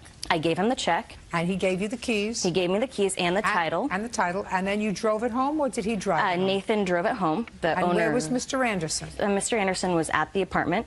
Okay. Tell me what happened when you drove up. I was like, here's the GMC Jimmy. What do you think of it? I think it's a great car for $1,000. I don't think you're going to be able to find something better for $1,000. And he agreed with me. That's pretty much what he said? Mm-hmm. Was he working? Yes, working full-time. Just a second. September, October, November, December, he was working full-time. He now had a car. Right. How much of this $1,900 did he pay back to you? Zero. That's because it wasn't a loan. That's because it became a loan when you decided it was over. Because if it was a loan, he would have paid you $50 a month, $60 a month, $100 a month, $25 a week, he would have paid you back something between September and January. He made excuses as to why he could not pay me back. He couldn't afford going to school. Then you should have thrown him out. What you did with the car was you spent $1,000 on a car and then you came home and surprised him. That's what you did. You didn't take him to buy the car. You didn't show him the car before you purchased it. You purchased a car for $1,000 and you came home and said, I got your wheels so that you could drive yourself to and from your job so that I don't have to do it anymore. And if the romance hadn't been over, he wouldn't have paid you back anything. We continued to have conversations after January of 2006. On the telephone. I have a witness hearing me speak to him. I have a letter stating all the information from the maker of the transactions I did, having conversations with him making payments. And B, he's going to testify as to what you said to him on the telephone? As into the payment arrangements that we have discussed payments on the phone, and he makes excuses every time why he cannot make a payment to me. He was supposed to also pay me with tuition reimbursements from his work. He always made an excuse. He had other bills to pay, so forth and so forth. And that is why I took it to small claims. A year and a half later, a year and a half after you laid out $1,900. Well, I told him that he had the chance to pay me at after a quarter of a year, then I would take him to small claims. After the romance is over, madam, is not the time to say now you have 3 months or 4 months or 5 months. I mean, I'm sympathetic with you, but you were in love with the guy and you thought your relationship was going someplace and you wanted him to have the means to get to work. So because I did him a favor, I shouldn't get paid back a loan that we agreed. We had a verbal agreement. Listen, I have to make a judgment as to whether or not you, who are sharing a home and having an intimate relationship with somebody, has said to them, this is a loan. You will pay me back in January out of your income tax returns. This is a loan. I am giving you $1,000 towards a car, but you go and buy the car, you purchase the car, you come back, you show him the car, and give him the keys. That's not a loan for a car. So, Ms. Cole, what I'm telling you is, I have to make a judgment. I'm sympathetic with you. I'm sympathetic with you. You're out $1,900, and if he had any moral fiber, he would pay you back. But if you gave him this money in September, and from September to January, he was working full-time and made absolutely no attempt to pay you back a nickel, not $5, and you tolerated that, I have to assume it was not a loan. Period. Your case is dismissed. That's all. Barbara Zeraldo says her granddaughter, 15-year-old Tasha LaChance, is responsible for overdraft charges on their linked bank accounts. Tasha claims her ATM card was stolen. Ms. Zeraldo, this is your daughter and her husband? Yes, it is. And this is your granddaughter? Yes, it is. Clearly, from what I've read, you adore your granddaughter. Mm-hmm. The first part of your lawsuit says that you loaned your daughter money to have your granddaughter's hair done for something and she didn't pay you back. That was a while ago. I'm not dealing with that because of the second part of your lawsuit. Because the second part of your lawsuit says that you opened up a bank account for your granddaughter. That's right, yes. And you put some money in it, and that bank account was linked to your account. Yes, it was. And you gave her a bank card. Yes. So that when she needed money for things, she could go in and take out some money from the bank card. Yes. And at some point, someone overdrew that bank account, and they charged the linked account, which was yours. Yes. And you believe that your daughter should be responsible for that because she's the child's mother. Yes, I do. Who asked you to open this account for your granddaughter? No one did. My daughter and her husband have gone through a lot of financial difficulty, and I know it's been very hard. So last September, I decided to open a bank account for Tasha so I could transfer money into her account when she needed it for things like lunch money or if she needed clothes or any emergency, as I felt she was at the age that she did need this extra money. Oh, that's very nice of you, Miss Zeraldo. That's very, just a second. Okay, sorry. That's lovely of you. Granddaughter, if you need money for clothes, you call Grandma. That's right. And I'll tell you to come on over, and I'll give you $20, $50, whatever you need. I want you to have it within reason. Yes. You live close by? No, we don't. That's why I opened the account. And How far away do you live? 35 miles. Not the other end of the world. How often do you see your granddaughter? Not as often as I'd like to. Well, I understand that not yes. as often as you like. How often do you see her? Maybe once every 2 months. Okay. Sit down, please. I want your daughter up, please. What happened to the money, Tasha?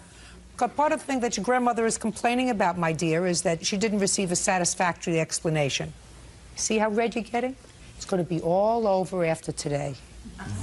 Now you're going to tell me how that money got taken out of your grandmother's account. Your grandmother and you are going to be friends after today. She knows she made a mistake. Well, if she doesn't know it, I'm telling her that she made a mistake by giving a 15-year-old an ATM card, access to money. I wouldn't do it. They don't know what they're doing. They'll go and buy drugs. They'll go and buy things that our parents have no control over. Ridiculous. How did the account get overdrawn? The night that... Look at me right here. The night that this must have happened, I was babysitting. And I lost my bank card on the Friday before that Sunday because I get off school early. Did you tell your grandmother you lost the bank card? No, because I thought maybe I would have like found it or called the bus line and they might have found it or something. What else did you lose other than the bank card? Just some pictures and stuff that were in my wallet. Did you lose your whole wallet? Yes. The whole wallet? Yeah. Did you report the wallet stolen to anyone? Just I called the bus line and asked if they had found one. Did you go and file a report anywhere? Yes, at the police station. Did the police report indicate that there was a bank card in there? I told them that my bank card was in there. Did you tell your parents that the bank card was in there? Yes. Did she? Yes. Did you tell your grandmother that the bank card was stolen? No, because I didn't find out that somebody had done that to my bank like maybe a couple days after. That's why you call her and say, please call and cancel the bank card. I called and canceled the bank card. You did? Yes. When? Sunday night, because I figured if I didn't find it, then somebody might have done something with it, so I didn't want When was the anything money back. taken out? I don't know. Before or after? The Saturday. Before? Yes, before she reported the card gone. Yes. Yeah. The only problem with your story, my dear, is that somebody had your PIN number. I don't give out my PIN number at all. Somebody had your PIN number. What? Well, since she's done this, we found out her PIN number. Sorry, since this has happened, we found out her PIN number. She never told us her PIN number. We didn't know it before the incident happened. We since have known what her PIN number was, and it wasn't the best choice of PIN numbers. Which was? Her birth year. So again, a 15-year-old... And I had my wallet information in there that had that and my phone number and Again, stuff. a 15-year-old not making a very good choice of a Your of a PIN number card. was 6 digits? 4 digits. She was born in 1990. Ah, so that was your PIN number. Hers, yes. Not a very smart choice. No. That's why we don't do that, Miss Geraldo. Well, the bank, that's why they're holding me responsible, because she used Somebody her birth date had as a PIN number. You're not allowed to use your birth date as a PIN number. Okay, now... So they won't take responsibility. They say it's mine. I have to pay It is yours. Yes. It is yours. It's yours for giving a 15-year-old access to money, and it's your fault that it wasn't reported quickly enough when it first happened. The only way I found out what was happening was the way I did the money.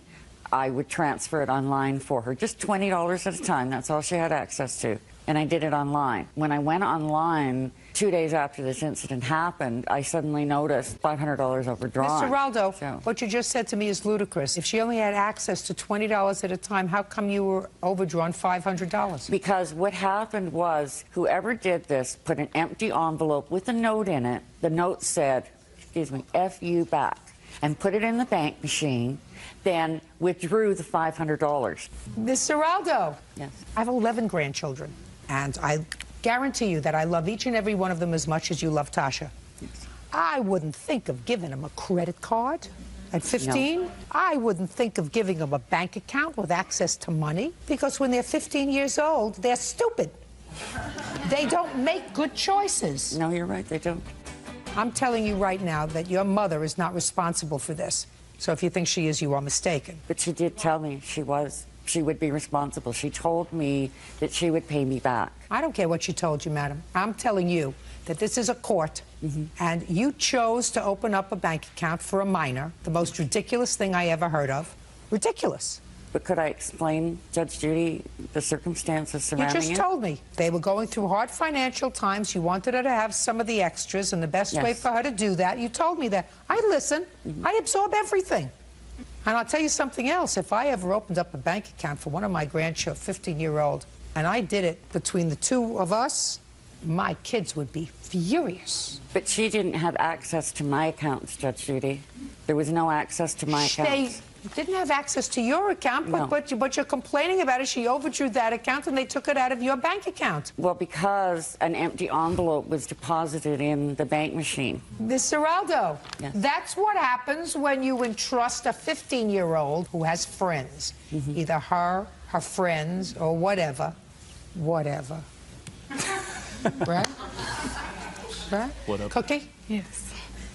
It's not your daughter's responsibility. It's your responsibility. It's your responsibility for being a foolish grandma. But I was lied to so much. There was 3 different stories going on. I don't care whether you know. 3 different stories. You're asking me to say that your daughter and her husband are responsible for something that either their daughter, her friends did, or that something happened where her wallet was taken and somebody else managed to get a PIN number from the information contained in that wallet. All very possible. Yeah. Bottom line is, you had no right to open up this bank account for her. Yes, and if you chose to do that, it's your responsibility. It was an expensive mistake. It was an expensive mistake, but don't try to blame it on somebody else. It was your mistake. Don't do it again. No, I wouldn't. Goodbye. Thank you. Tony Paternetti claims Jason Schnell vandalized his place of business when he recklessly drove a vehicle onto the property. Mr. Paternetti, according to your complaint, it is your belief and your claim that the defendant caused substantial damage to buildings of yours. Yes, Your Honor. With his vehicle. Yes, ma'am. Mr. Schnell says he didn't do it. So, first, when was the damage to your buildings? December 6th of last year, Your Honor. What kind of buildings were there? It was a fenced-in area where I keep some construction material and a metal building, a steel building. I drew a diagram, if I could show you that. First, I'd like to see the damage done to the buildings. You have photographs? Yes, ma'am.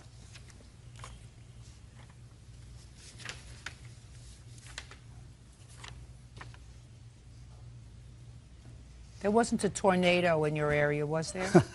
Not at that time, Your Honor. No.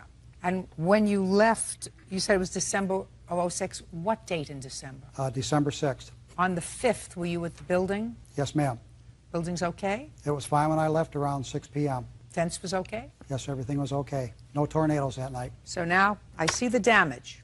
How much in dollars was the damage that I was estimated caused? around $4,600, Your Honor. How do you get to that estimate, Mr. Paternetti? I'm a licensed contractor. I brought a copy of my contractor's license, and I actually believe I estimated it low since I can do most of the work myself. You have to replace the fence in the shed? Yes. Okay. Now you're going to try to explain to me, since I gather from your papers you did not see Mr. Schnell. That's correct. Cause this damage. What evidence do you have that he caused the damage? Well, Your Honor, can I show you at first what I thought happened to the property? No, don't tell me what you thought. I'm not interested in what you thought. Okay, the reason I think it was Mr. Snell is when he hit the concrete sidewalk here, he blew out a tire, left gouge marks on the concrete, knocked down all of this, and there was gouge marks all along the property, and we followed the gouge marks down here, and I could actually see where the gouge marks on the road. You mean the gouge marks on the road from being driven on the tire rim? That's correct, Your Honor. Got it.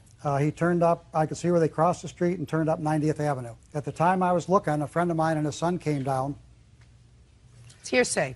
Okay. Well, I think that's a key evidence, Your Honor, that someone told us. Well, I don't care if it's key evidence or not, sir. That's hearsay. What somebody else told you, an out-of-court statement, is not admissible in court for the truth of that statement. So right now, you're following the gouge marks. Yes, Your Honor. Go ahead. Okay, at that point, the police went up this street.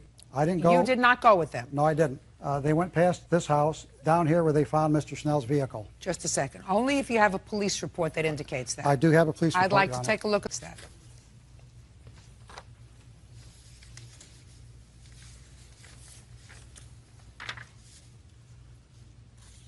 Police observe in their report that the damage appears to have been done by somebody doing donuts on the property with their car and lost control and struck the concrete pad, causing the right front tire to blow out, which caused damage to the rim. And then the writer observed pieces of the rim on the concrete pad. The writer observed gouge marks in the concrete from the broken rim. Then it ran into a chain link fence. Writer recovered various pieces from the rim and also the passenger's side mirror and what appeared to be a fog lamp. Then the police found the defendant's car, Mr. Schnell. That would be you. Yes, ma'am. Stand up on your own 2 feet. Yes, ma'am. And found that the mirror that was located at the location matched that of the subject vehicle. Coincidence. Big coincidence, Your Speak Honor. not! Yes, ma'am.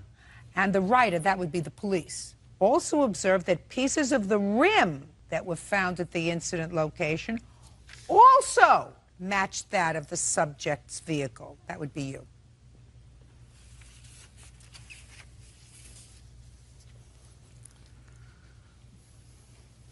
My turn? Look at me. Look at me. Yes, ma'am. I don't want you to look down at anything. Oh, no. I was just grabbing the pictures. I have evidence also. There's no way that my Jeep could have done that damage to his property, ma'am. What kind of car do you... Put it down. What kind of car do you have? 98 Jeep Grand Cherokee. How much did you pay for it? About $5,000. Did you take good care of the car? Oh, no, ma'am, I did not. So you acted irresponsibly towards the car?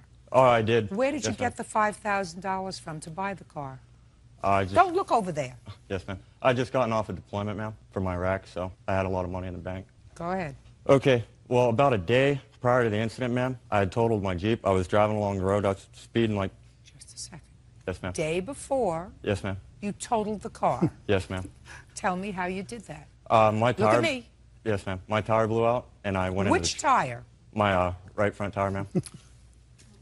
Right front tire blew out. Yes, ma'am. How did it blow out, Mr. Schnell? I don't know how it blew out, ma'am. Right front tire blew out, and? I went crashing into trees. I got pictures here that shows the trees that I crashed into. I'd like to take shows a the look. brake marks. I'd like to take a look at the tree you crashed into. Yes, ma'am. And that wasn't anywhere near his building, was it? Oh, no, ma'am. Good. You look at the pictures, you won't see a building around it. And I want to see the car. Yes, You ma'am. took pictures Yes, ma'am. of the tree. Very nice. And now I want to see a picture of the car.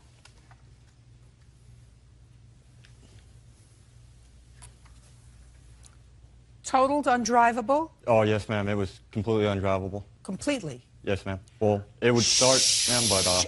Don't speak. I have questions. Yes, ma'am. So you went into a tree. How far away from where you live? A couple miles, ma'am. About 2 or 3. Would it be anywhere in this area that's on the bottom?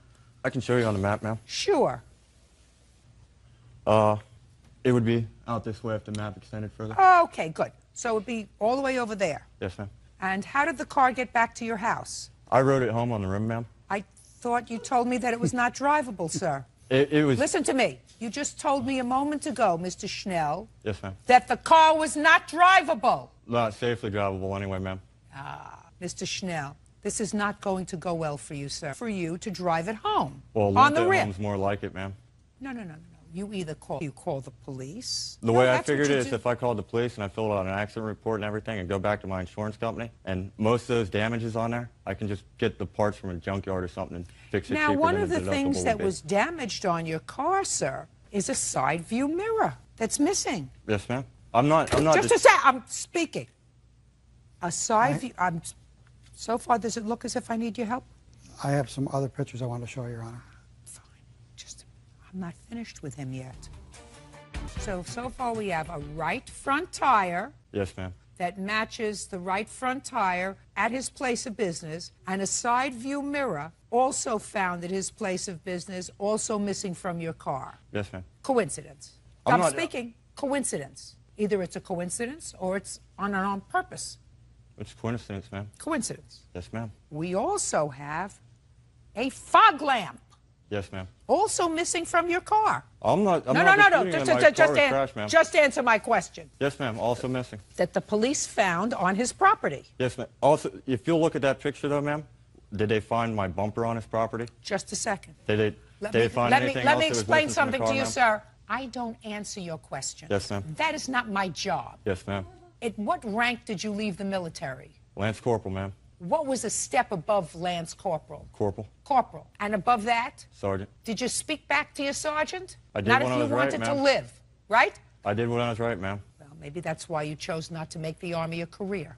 Marine Corps, ma'am. So now we have the coincidence of right front tire, side view mirror, and fog lamp, all retrieved at his place of business after the police, according to this, followed the rim marks back to your house. There is no way that I could have drove that car that night because the tire was already blown out. That's if I believe that you went into a tree the day before. That's if I believe that, sir. You're starting out with a premise that is not necessarily true. I have That a witness that can say for sure that my Jeep was wrecked on the night in question. You mean that's him? Yes, ma'am. If I were to call you up here, would you tell me that the Jeep was wrecked the day before? Yes, Your Honor. Yeah, right. Now, when you got home, just for my own curiosity, when you got home on the 5th after you wrecked this vehicle, and you live with your, look at me, with him? I'm asking you a question. Oh, me, ma'am? I Yeah. thought you were talking to him again. No, Sorry my about that. eyes look at the person I'm talking to. Yes, ma'am. No, I live at home, ma'am, with my family. With your family? Yes, ma'am. Mother and father? Yes, ma'am. Did you provide the police with your mother and father's names so that they could confirm this story that you told about your car being damaged the day before? The answer is either yes or... Okay. Now I'll see your pictures. Thank you. These are actual police photographs, Your Honor, when the police went to his house. And these photos are still in evidence that show the fog lamp in question and the mirror and some parts for the rim. I'd like to see that the police matched to the vehicle. And I've also found more pieces on my property since I've been doing the cleanup. Okay, just a second.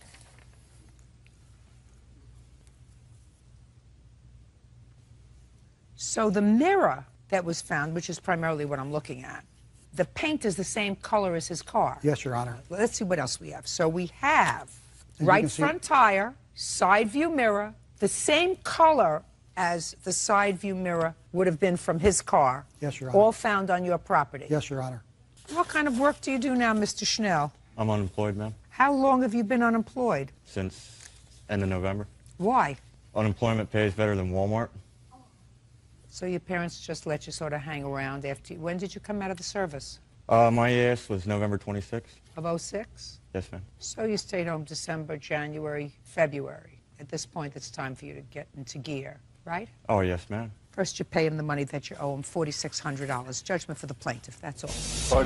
Deborah Didia is suing the father of her grandchildren, 23-year-old George Kwitek, for vandalizing her car. Deborah says during a fight with her daughter, George slammed the dashboard with his fist. Mr. Dia, this is your daughter's former boyfriend, and it is your claim that he is responsible for ruining the dashboard on your car. He was in the car. You were not in the car.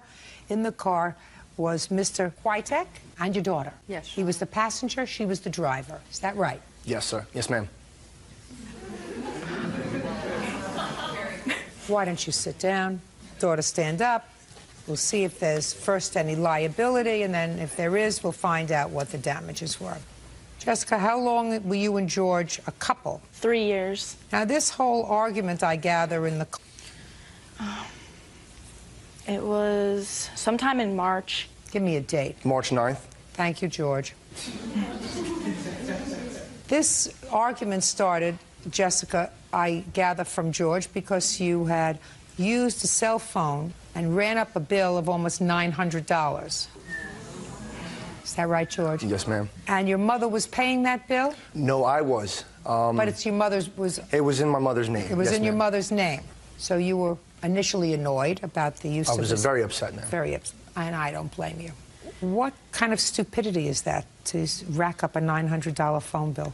Actually, it wasn't $900, and... How much was it? It was... I was only over my minutes, like, only a little bit, and we shared a family plan between me, him, his brother, and his sister, and between all of us, we racked up the bill. It wasn't just my cell phone. What was yours? Mine was probably about $100 over. I mean, are you in business or anything? Is there any reason why you were $100 over your cell phone? No, it was probably just text messages.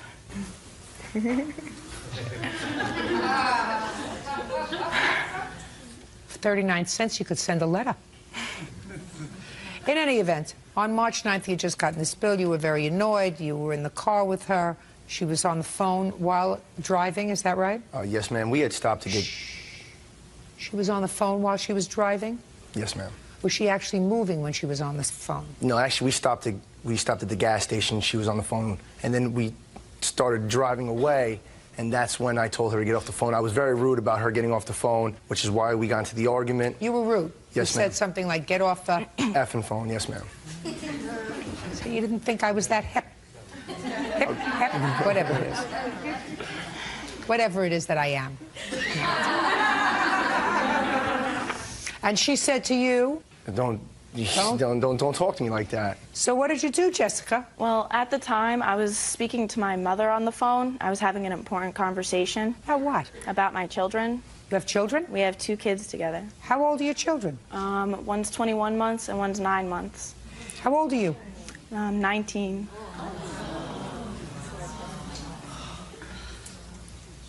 Well, I was having a conversation with my mother on the phone, and Well, just a second. Where were you coming from? His mother's house. What were you doing there? Dropping my children off. What day of the week was this? It was a Tuesday. What time? Around 11. A Tuesday at 11. Is that your day off? No, ma'am, I was laid off from work due to the weather. So why weren't you out collecting cans? You have 2 children. I was... The answer is you never thought of it until I mentioned it to you. And it's a Tuesday at 11 o'clock in the morning. Were you off from work? Well, we were going to look for an apartment, so yes, I was off work. What kind of work do you do? I was working with my mom doing payroll. Doing payroll for what? For companies. I do payroll data entry at her office. She pays you, or the company pays you? The company pays me. Check or cash? Check. How much do you earn a week? Probably about $300. What do you do with the money? I save it, and I pay bills with it. Who takes care of your children? His mother. When he told you to get off the phone and was rude, did you hit him? No. What did you do? At first, I hung up the phone with my mother, and I pulled over the side of the road because he was screaming and flipping out, and I wasn't going to... I pulled over, and I told him to get out of my car, and that's when he decided that he was going to bash my dashboard in. Is that what happened, George? To some extent. Finish it. Well, I didn't bash the dashboard. I just slammed my fist on the dashboard and caused a little crack on it and dented it a little bit. But what happened was she was driving and she yelled at me back, and she was driving recklessly. She pulled off the side of the road in an irrational manner and told me to get out the car. I told her I wasn't getting out of the car because I wasn't going to get stranded miles from home. And that's when she pursued to argue with me and run around the car, tell me to get out, ran inside the diner to call the cops. And at that point, that's when I decided to leave. When Jessica got off the phone, she got really angry at me and started hitting and punching me. How come you left that out? Was that not important to you? Well, or was that a lie? Listen to me, George. Yes, ma'am. Look at me. Did you leave that out because when you wrote this, it wasn't true? No, ma'am, it is true. So why didn't you tell me that? I don't think it was that important to the case. At that point, I had every right to hit her back. However, I would never do that. That's your whole defense. Yes, ma'am. That's when I turned into the dashboard. I don't owe Deborah any money for the damaged dashboard. Her daughter was the one who instigated the incident. She was the one who started hitting me first. She's lucky that I'm not the type of man who would hit a woman. That was your whole defense. How come you left that out? I have no idea. You got to know how to do something, George, other than to make babies. Making babies is very easy. Yes, ma'am. Fish make babies, dogs make babies, cats make babies. Quiet! Polar bears make babies, parakeets make babies. It doesn't take any brains. You're right. Are you working now? Yes, ma'am. I've been working for 1.5 years in construction. Like I said, I was only laid off at the time because it was the winter time, and I was laid off because I work outside all day. Are you two living together? No. Who are you living with? I'm currently living with my mother until I leave to go into the Army. And where are your children? Living with me, with my mom. And what's going to happen to them when you go into the Army? My mom and their dad, George, decided that they wanted to share custody, and so they'll each take them for half the week until after I finish boot camp, and then they're going to come live with me. Oh. How much is your dashboard? I have the estimate.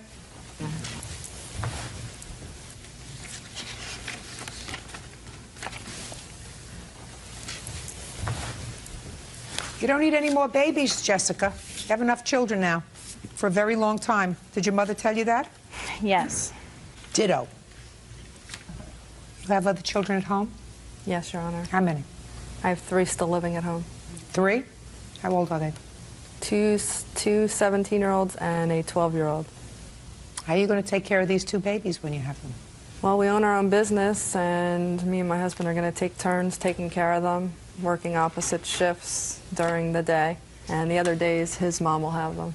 It's only for about 7 to 8 weeks. Your mother stays at home? Yes, ma'am. Who supports the family? My father does and I do. Judgment for the plaintiff in the amount of $1,622. That's all. Step out. Robert Skelsey says ex-girlfriend Chalise Roberts owes for rent and the return of his clothes. Chalise says the money and clothes were both gifts. Have a seat. Thank you, Bird. You're welcome, Judge. Mr. Skelsey, you and Miss Roberts, according to the complaint that I've read, dated for a period of time. You claimed that you made her a loan of $250 at some point for rent. In addition, after you were no longer together, you never lived together, but you probably stayed over occasionally at her house because you claim you have some clothes at her house that she refuses to give you. A few nights, yes, Your Honor. Ms. Roberts says that the $250 that you gave her for her rent was a gift and that everything in the house that was yours you took. When did you date Ms. Roberts? From when to when? We met each other in January of this year. We met off a chat line kind of thing. We just started dating right off the bat. You both live in the same community? Yes, in the same area, yeah. And when was this loan that you gave to her? The loan was in May. She was having financial difficulties. Tell me about the conversation that you had with her when you discovered she was in financial distress. Actually, she asked me. She said, No. She did. She asked me. She goes, I'll do anything for you. Can you loan me some money? I'm having financial difficulties. I said, can you ask, one of the fathers of your children He offered to give do Listen this? to me, Miss Roberts. Don't speak again until it's your turn. And she said that she didn't want to do it because she was scared of like a custody thing. I said, okay, I understand. I have the extra money, and I'm going to need the money back soon, but I have the money right now available to you. I said, so here's the money. I wrote it out to her landlord. You have a copy of the check? Oh, yeah. I'd like to see it. Yeah.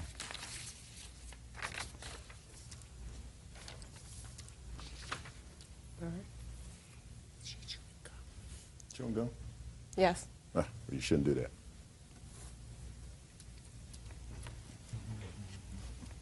Okay, May 23rd. Was she late in her rent? She wasn't working because she was sick. No. Was she late in her rent? No, I'm asking you. This is dated May 23rd. Was this for May's Yes. rent? Yes. So you were almost a month late in your Yes. rent. Okay, so that's the loan. She never paid you back. No, ma'am. When did you stop dating Miss Roberts? Oh, we stopped dating in like the end of February. We became friends with like benefits kind of thing. And, I'm not one to move fast with a relationship. And her feelings moved fast with me. So you stopped dating in February, Yeah. but remained friends. Oh, yeah, close friends. Very close. And shortly after the loan, you stopped speaking? Almost automatically right after the loan. She said she was busy with work and everything else, but all of a sudden a day-to-day, call or hanging out or whatever becomes, I didn't hear from her for like a week. Okay. And what clothes do you have at her house, Mr. Nike Sir? sweatshirt, a Champion sweatshirt, and a Nike pair of shorts. Okay. You're not going to bother me with those things, are you? You know how many years I went to school? You know how many years? A lot of years. You don't More think than I'm me. going to be bothered by your Nike sweatshirt or Nike sneaker, or whatever it is that you're just talking about? I value my clothes. Yeah, good. Shouldn't have left them at her house. I thought I could trust her. Listen to me. This is not a give and take. All right. Do Sorry. you understand? Mm-hmm. We're not on an equal footing. Okay. I will discuss this alleged loan. I also have a proof on a tape recorder. That She admits to borrowing the money. I got it off my answering machine. I'm going to hear it. Right now? Now's the time. 2 p.m. You are out of your mind if you think you're going to be taking me to court and thinking you're going to invest $100 more than what you let me borrow for clothes. Come on now, Rob. It's ridiculous. There's clothes that you gave me to see what the you get out of me. All right? You want to do it this nasty way? I'm going to be a nasty and do it evil too. There is a way to communicate, Miss Roberts, that doesn't involve profanity. You do understand that? Yes. Now, how old are you, madam? 26. And how many children do you have? I have 4. And how many fathers do your 4 children 2. have? 2 for the youngest, 2 for the oldest? No, she told me. Sorry. How old are your children? 9, 8, 6, and 5. Okay. Why did you run short of money? Because I was out of work, I was sick. What was the matter with you? I had strep and mono. For how long? For 2 weeks. So what did you say to the plaintiff? We were friends. I cried to him that I was late in rent. He offered to give me the money. At first, I said I didn't want to, and then like a week later, I mentioned it again, how I was stressed out, and No, he you offered didn't mention it again. That's not a mention. First, you told him, you cried, offered you the money, you said no. Okay, then it's over. You say no. Right. But then a week later, what did you say to him? Then I was crying again, stressed out that I was behind, and then he offered again. And then I said yes. Shh, shh, shh. Remember what I said to her? I did. Sorry. So he helped you out with the rent? Yes. And then you went back to work? Yes. So why don't you pay him back? Because then I got threatened with court. Can I explain? Well, just a second. And it wasn't a loan to begin with. Just a second. You know you have to pay rent. Miss Roberts, listen to me. Rent isn't something that comes up and bites you on the behind like a surprise. You know the first of every month you have to pay rent, right? Yes. This isn't an unexpected medical bill, an unexpected bill because your generator broke in your car, an unexpected bill because the brakes went dead. This is a set bill, you know. $250 for rent. Your Honor, can I explain something? Yes. She said she was going to pay me on a certain day. I didn't get a phone call. I tried calling her 1,000,000 times in one day. I went to her house, not trying to harass, but, you know, make good on the deal. We're friends. Why are you going to avoid me? And then she tells me that she's stiffing her landlord because she wants to get out of her lease. So what makes her think she ain't going to stiff me? Just a second. What do you mean she was stiffing her landlord? She doesn't even live at her current address. Yes, I do. Well, you told me you were going to stiff your landlord, and your How phone do you, got shut listen off. to me, did she explain that to you, sir? How she was going to stiff her landlord, just by not paying him rent? Said that she wanted to get out of the lease, and the only way she could get out of it is by not paying her rent. So then I'm why did still you at give my her address. Then why did you give her $250? Because she didn't have the money for rent, and her landlord said she'd get thrown out on the street, and I did it for the kids. I didn't do it for her. All right, Miss Roberts, was he annoying you after you stopped taking his phone calls? He wasn't annoying me. We were still really good friends. And we went for a walk one time. I do long walks to exercise. He came with me, and he asked me how come I haven't talked to him really, how come I seem so distant.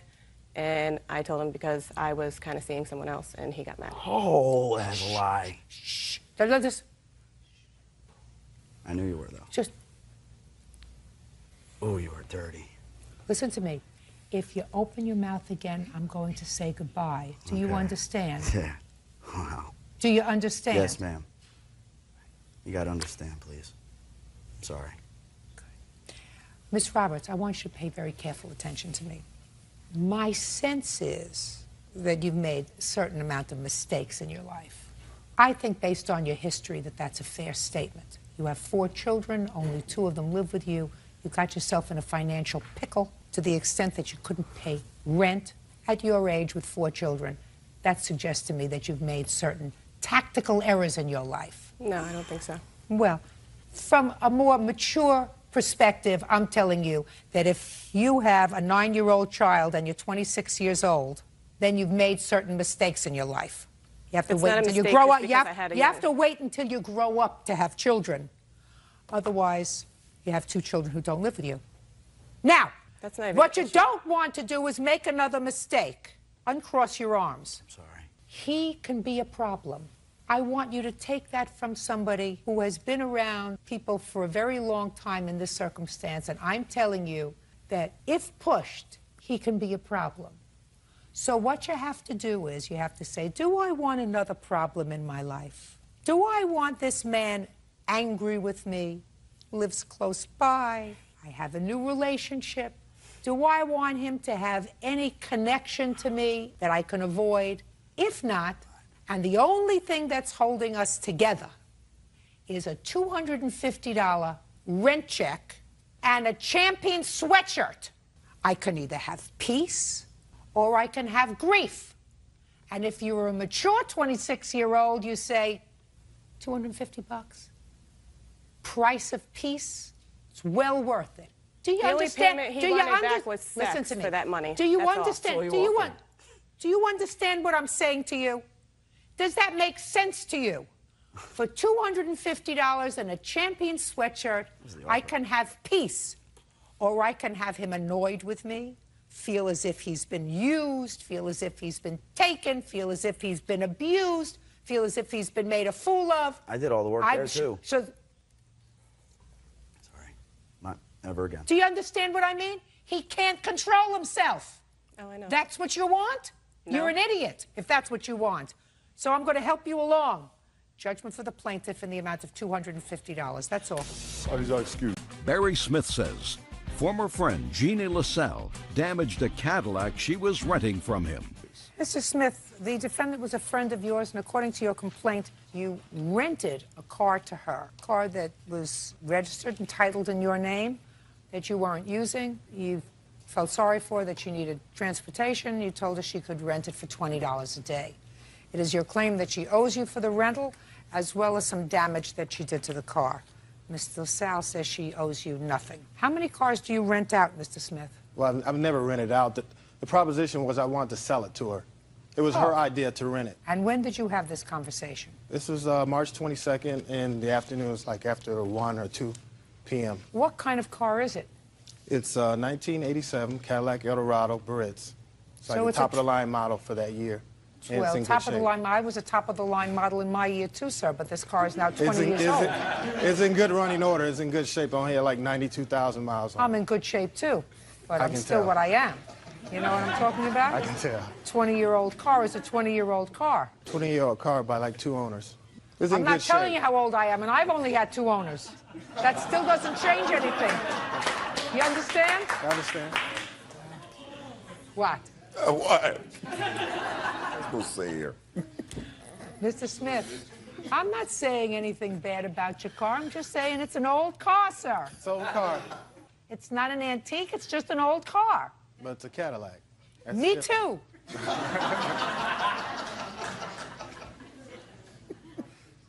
Listen, so what did you decide to do on March 22nd between 1 and 2 in the afternoon with your vintage car?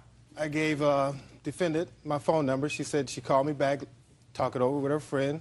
She called me back in about a half hour and said, yeah, let's do a deal. Let's do a deal? Yeah. What do you mean, let's do a deal? Well, she proposed to rent it. I proposed to sell it. She said she couldn't afford to buy it, so I said... How much did you want it for? $20. I wanted $700. You wanted $700 for the car. That's all I wanted. She agreed, and I agreed we'll rent it for $20 a day. She went home to talk to her friend. I went home to download a rental car agreement off the internet. I had the paperwork downloaded. I picked them up, and she gave me $20 for the first day. We signed the paperwork. I gave her the keys. Let me see the paperwork.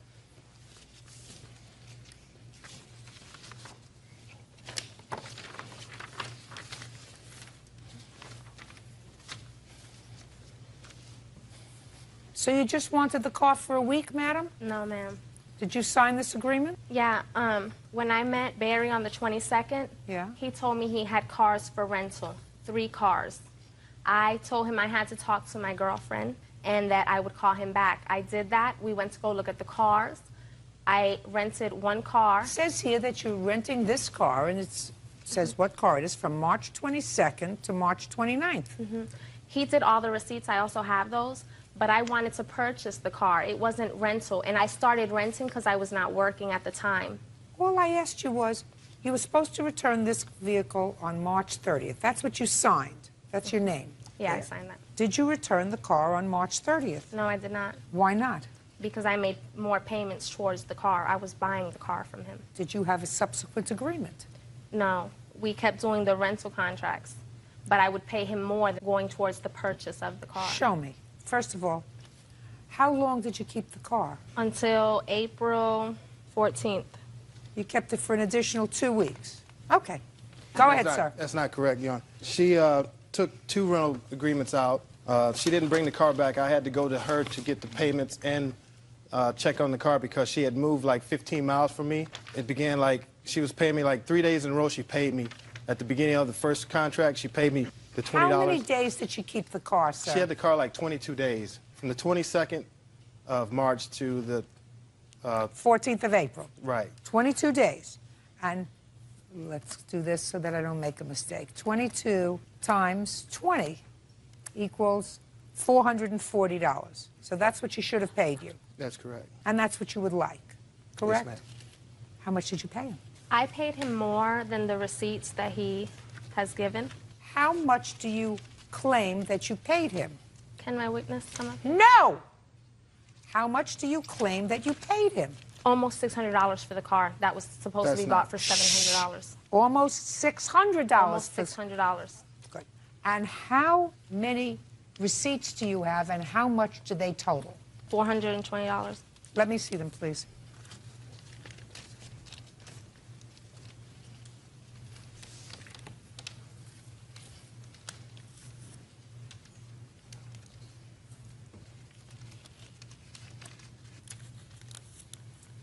I have $400. If you look, there might be one with the same date and the same amount on it. I think I accidentally wrote 2 receipts for one payment. Oh, I yeah. think it's This is a one for different $80. one. This One is a is the different white, one. yeah. Right, I'm deducting $80 because it covers the same period Right. from 4-3. I accidentally gave her the wrong Absolutely copy right. and everything. Absolutely right. Minus 80, because she gave me a duplicate, equals 320, and she was supposed to give you 440. Ms. LaSalle, that's what you got. You gave him $320. Can I speak, Your Honor? Sure. He just wrote out receipts. When he came to pick up the vehicle, he went home and just wrote out receipts. The only one receipt that me and Barry had actually made was the yellow receipt. So he just made up receipts for whatever he wanted to make out the receipts. I had the car almost paid for. Just a second. Almost is not good enough. The only proof, and it's proof that you gave me of what you paid for, are these. That's what you gave me. And it says that you're $120 short. What else, sir? Friday the 13th, she said, come pick up the car. The car's all empty. It's at her house. She was supposed to bring the car back. So I get a friend of mine. We go up to Jeannie's house, get the car, and I said, when are you going to have my money? She said, next Friday. We took off, went home.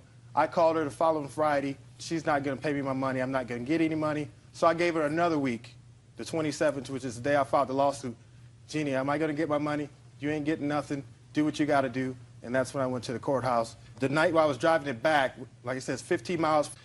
The front end was shaky. It's a front-wheel drive car, and it's dark. It's like 9:30, 10 o'clock at night. I couldn't see anything. So the next morning, I went out and inspected the car. The right front tire is very low. I take it to a mechanic, have him look at it and get new tires, and they gave me an estimate of what the damages was because the front end suspension was damaged. I've got damages on the car. The car wasn't brought back in the same state that I gave it to her. And Fine. You wanted to sell the car, sir, for $700. Listen to me. I wanted to sell it. Shh. Look at me. You wanted to sell the car for $700? Correct. You're going to get $440 for her. Use of the car, you're a couple of $100 short of what you wanted to sell it for. Where is the car now? I have the car. Do you drive it? Yeah, I drive it. Do you rent it to other people? No, I don't. But you use it yourself? Yes, I do. So look at what you have. You wanted to sell the car for $700. You're going to get $440, which means that you're just a few dollars off from what you wanted to sell it for, and you have your car. Isn't that great? Sounds good. Be happy. Judgment for the plaintiff for the amount of $120, which is what she owes you. Thank you very much. That's all.